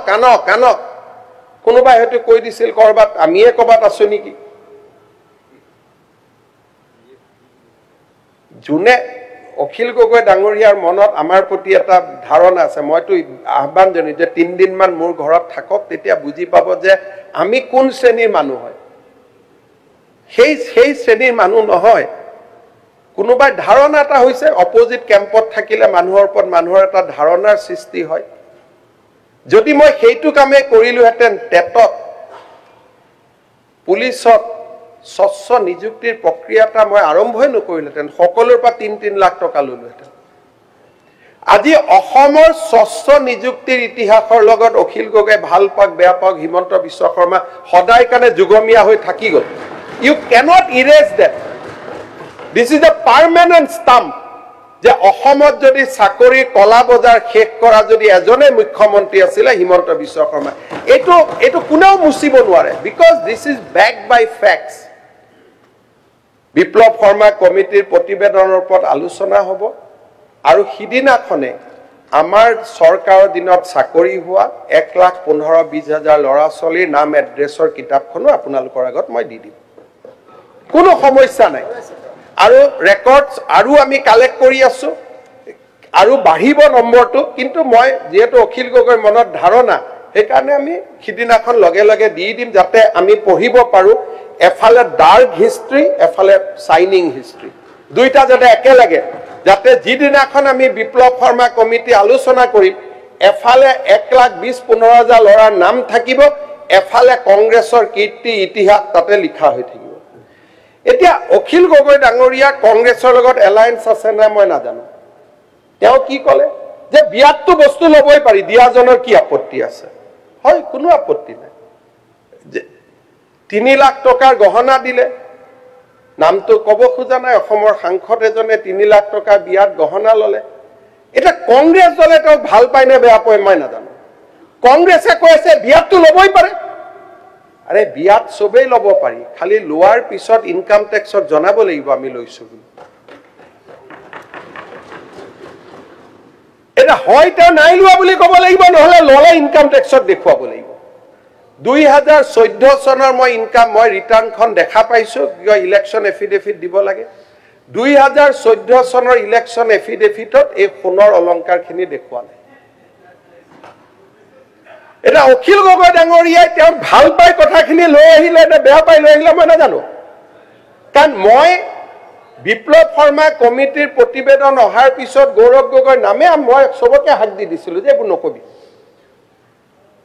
কোনে লৈ আহিলে অখিল গগৈ ডাঙৰীয়াই বাহিৰত ইম্প্ৰেছনটো এনেকুৱা যে মই খুব তেওঁৰ শুভকাংক্ষী কিন্তু মাৰটো এনেকে মাৰে যাতে উঠি যাব নোৱাৰে এতিয়া এইটো ইনকুৱাৰী লগত আহি গ'ল এতিয়া লগত এতিয়া এইটো আহি গ'ল যে বিয়াত আৰু কি উপহাৰ পাইছিলে সিদ্ধাৰ্থ ভট্টই কৈছে যে হীৰাই পাইছিলে নে কি পাইছিলে এইটো কথা জানিব লাগিব আৰু এতিয়া ঘটনাটো হ'ল যে এইখিনি যদি দেখুৱা নাই বাকিখিনিও দেখুৱা নাই and gift tax is 30%. 3 lakh টকাৰ যদি আপুনি সম্পত্তি লয় 90% দিব লাগিব 90,000 গিফ্ট টেক্স ইনকাম টেক্স নহয় this is called gift tax আপুনিও জানি ল'ব কাৰোবাৰ যদি কেতিয়াবা গিফ্ট লয় ঘড়ী মটৰ পুকি লয় 30% ইনকাম টেক্সত জমা দিব লাগিব সো নাম্বাৰ 1 আজি মই আপোনালোকৰ অন্তৰত মই প্ৰশ্ন কৰিম নাম্বাৰ 1 3 দিন হৈ গ'ল Gaurav Gogoi has not denied on record যে মই লোৱা নাই তেওঁ ভাবিছে যে অখিল গগৈৰ ডিফেন্সটো মোৰ কাম হৈ গ'ল he may have thank you also WhatsApp কৰিব দাদা বৰ ভাল পালো আপুনি মোৰ কিন্তু ফসাই দি থৈ গ'ল যেতিয়া গিফট টেক্স দিলে নে নাই আৰু টকা লোৱাটো ইম্পৰ্টেন্ট নহয় গিফট লোৱাটো ইম্পৰ্টেন্ট নহয় তাত এইটো কথা লিখা আছে যে এই গিফটটো দিয়াৰ পিছতে ঘটনাই নাটকীয় মূৰ লৈ লয় যে যি আগলৈকে মোক পাৰ্মানেন্ট কৰিব বিচৰা নাছিল বিয়াৰ পিছতে মোৰ প্ৰতি তেওঁ সহজ আৰু সৰল হৈ পৰে chairman বনাইলে that turn of event has taken place যদি ৰিপৰ্টটো চাই মুকুল শইকীয়াৰ ষ্টেটমেন্টটো চাই turn of event started from that marriage এটা এইবিলাক মই আনা নাই পাব্লিক ডমেইনত অখিল গগৈ ডাঙৰীয়া আনিছে মইতো আজি প্ৰথম আনিছো আপুনি এলায়েন্সত আছে নাই কি কৰিব খুজিছে মই নাজানো but let me be on record মই কলো নহয় না আমাৰ কোনো এজন সদস্য গৌৰৱ গগৈৰ নামে উল্লেখ কৰা It was started by Akhil Gogoi Dangoria. Bole duta seat Congress muk besi koi dibo niki boli arambho kori dile. Congress logot alliance kori kono labh nai. April leke jitu poribek hobo kono kame nohua hobo moi imane koi thoi disu. Next jitu moi kom tar pra apni aru gom pabo je kono labhe nai to etu bostu gol aru. Etu nosola toka hoi jabo moi next jitu line kom. Yar gotna tu hol je moi bisaru Gaurav Gogoi, being the son of Chief Minister Tarun Gogoi, he must defend his father now. Pitri Hindut likha thake je putrok janmoi dia hoy jate pitar legacy to aguabo pare dor amar shraddhor pra gutei khini kora jay je he karone koi putrong dehi Amar Hindu thoda ami puja koru je konyang dehi buli noko putrong dehi. Tini din nijor pitrir uporot obhijog ahise. No statement. Nije biat toka loa kotha ahise income tax dekhuaisu buliu koa nai nai dekhua buliu koa nai. Aru ei manu bilake hoise notun Ohomor ekujon siro jagroto pohori. মানে মানুহ কি কেনেকে camouflage কৰিব পাৰে তাত ৰাকেশ পালে ইমানলৈকে নাই ৰাকেশ পালৰ তাতে লিখা আছে যে চাকৰিয়াল ছোৱালী প্ৰাৰ্থীৰ সতীত্ব হৰণৰ কামতো তেওঁ লিপ্ত হৈছিল মাকে কৈছিল আমিতো মই প্ৰথম দিনাই কৈছিলো যে অখিল গগৈ কমল মেধি গৌৰৱ গগৈ বিলাকত আমি যাবই নালাগে আনকি মই ৰিপৰ্টটো দিব খুজা নাছিল আপোনাৰ নামটো মই দেখা পোৱা কাৰণে আপুনি কম তৰুণ গগৈ বেছি যে তৰুণ গগৈ ডাঙৰীয়াৰ নামটো থাকাৰ কাৰণে মই ৰিপৰ্টটোৱে দিব খুজা নাছিল কিন্তু আপোনালোকে হেঁচা মাৰি ৰিপৰ্টটো দিয়ক now you face the consequence there will be discussion মৃত্যুৰ পিছতো তৰুণ গগৈ নামটো ইতিহাসত হনুৱালীভাৱে আলোচনা হ'ব লাগে নাও he will be discuss in a different way And I am not responsible for that. Moi jiman parisilu, moi chesta korisilu, and I have informed it to the few Congress leaders. Je ei report tor kotha besiko kobo na lage. Unnecessary saror kotha ahibo, we should avoid. Kintu this is your destiny. Apnaluke bisarise, so ami koiso aluchona hok. Manoniya Adhyaksha Mohoday কেইদিন মানৰ পৰা অসমত আন এটা বিতৰ্ক চলি আছে যে এটা ঘটনা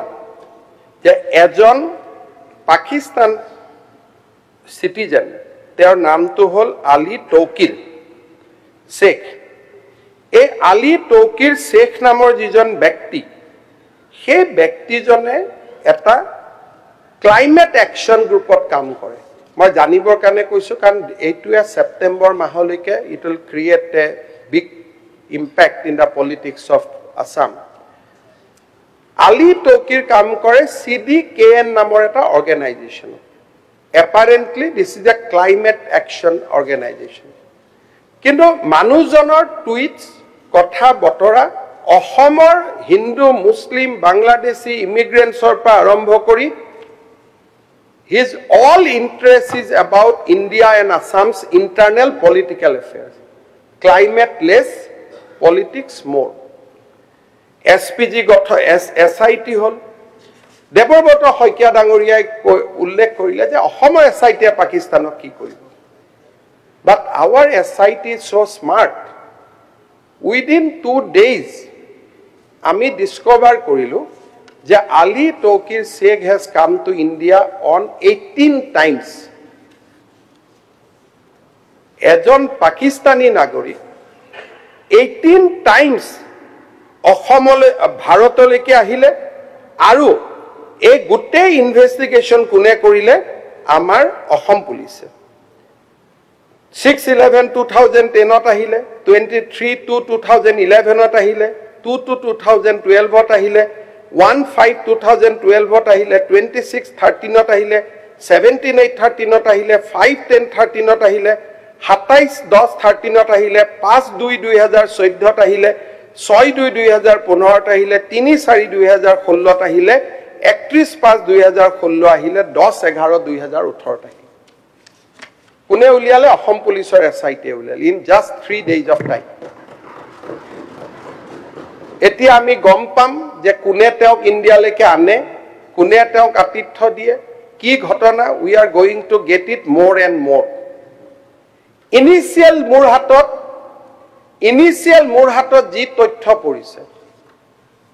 it will be very very fatal for the Congress party it will be a complete difficult joakali moi Pradut Bordoloi dangoriak eta tweet korisilu just do not criticize me for politics it is going to be huge and I am repeating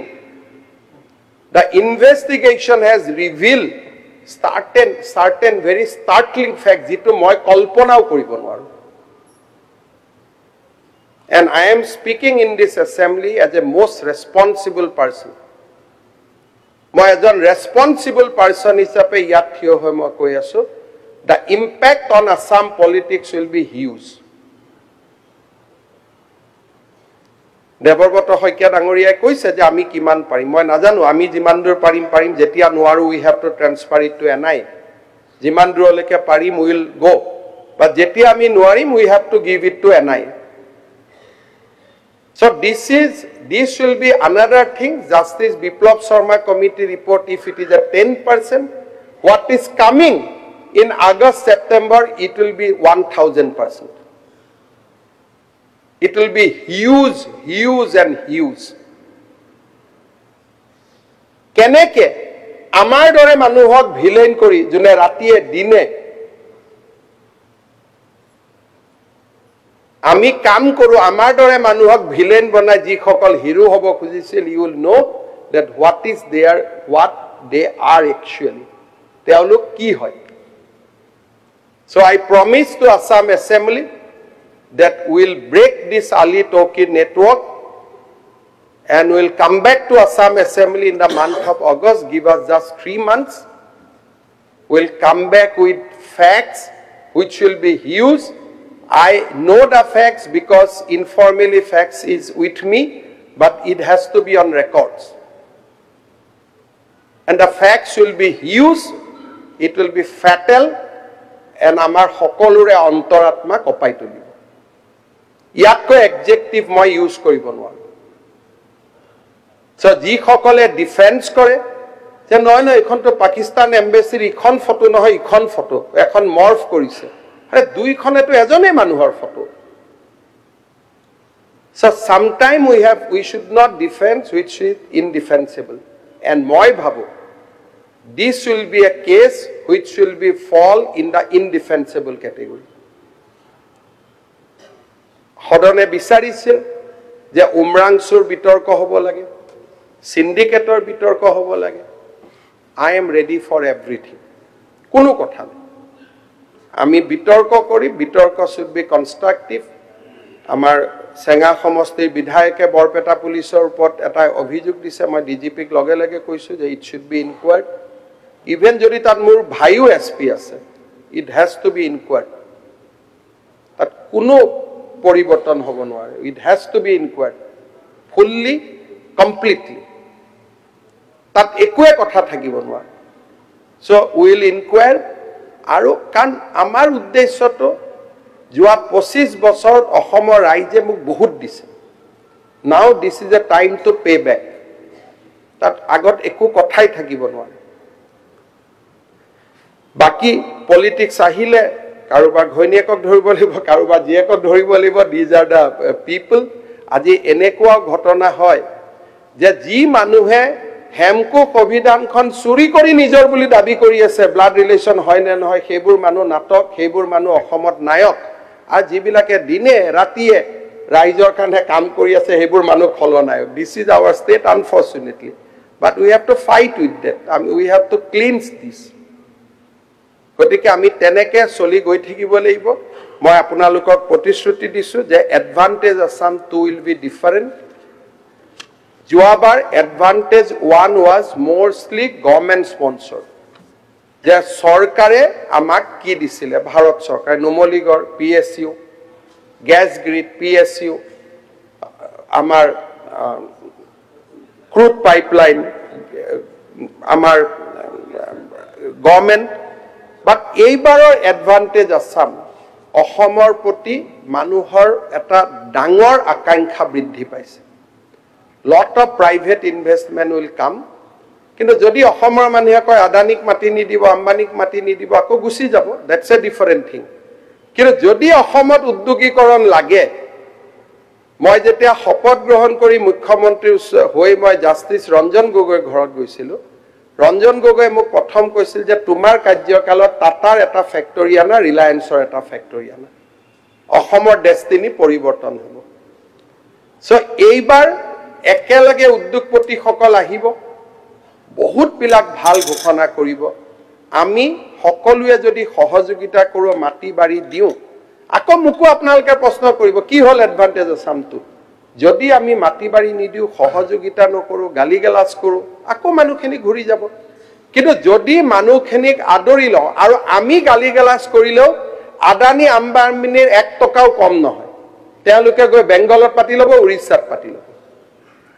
আমি তেওঁলোকক একোৱে কৰিব নোৱাৰো আমি মাত্ৰ খেদি পঠিয়াব পাৰো আমি যদি তেওঁলোকক লগত ৰাখিব পাৰো আমি যদি নীতি নিয়মৰ মাজত অন্যায় কৰি নহয় within the rules and regulation আমি যদি তেওঁলোকক সহায় কৰিব পাৰো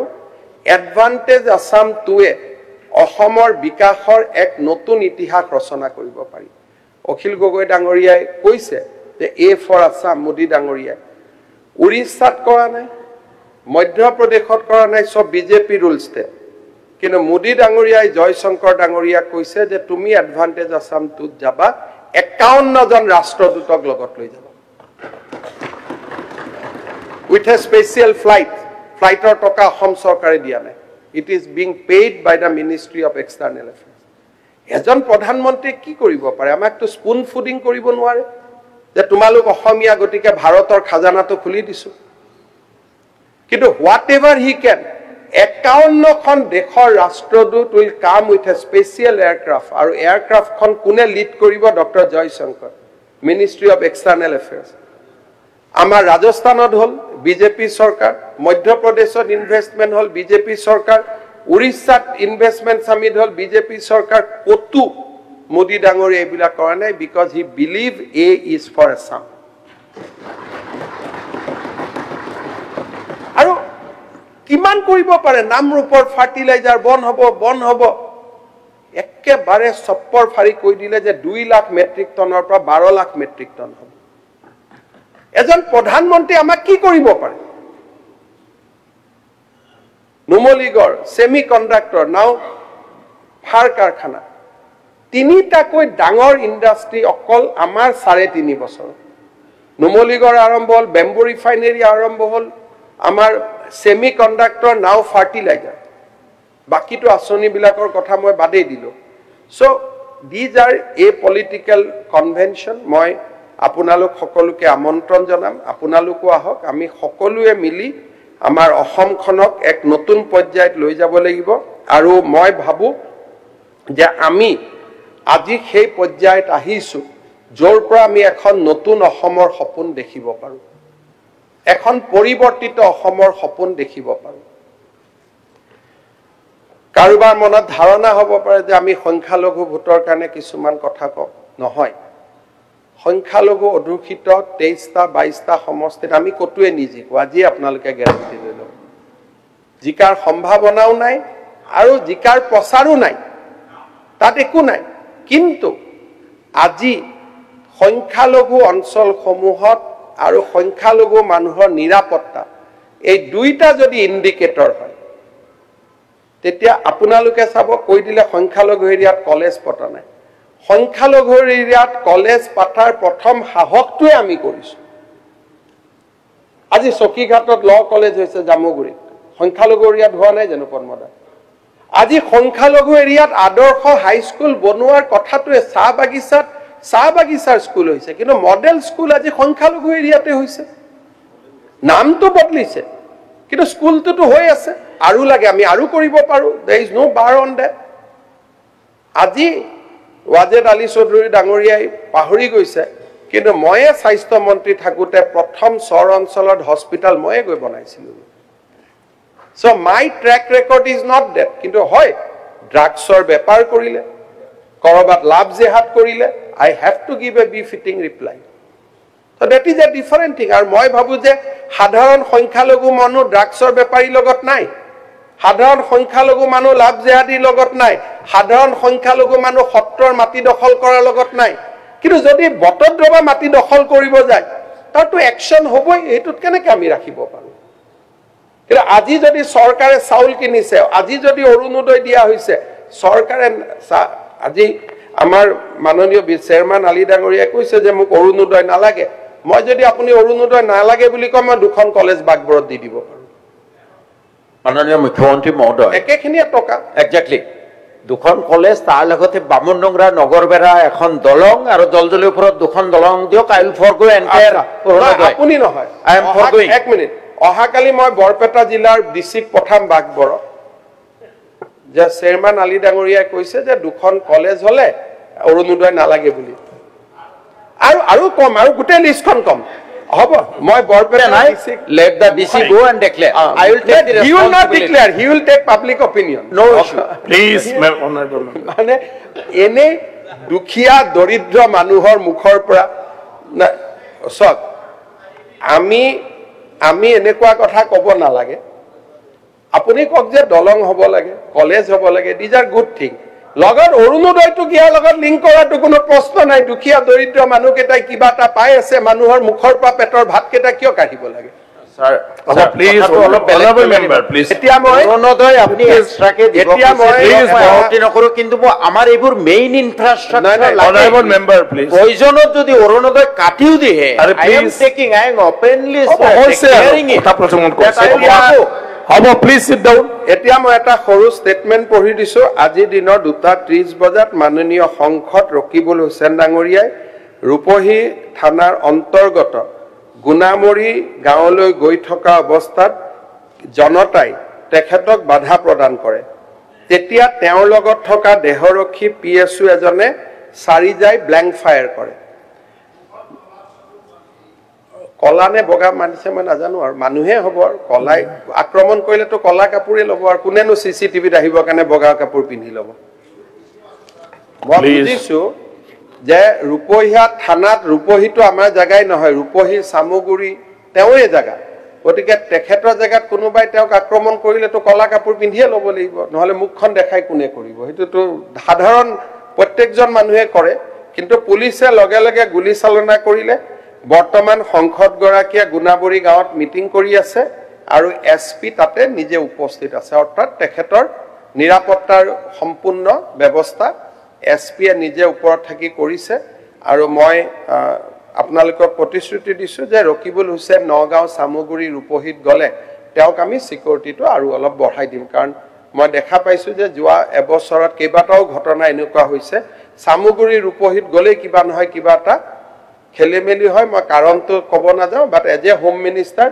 I will ensure that he gets additional security when he visits Samuguri and Rupohi area. ধন্যবাদ thank you Sir. direct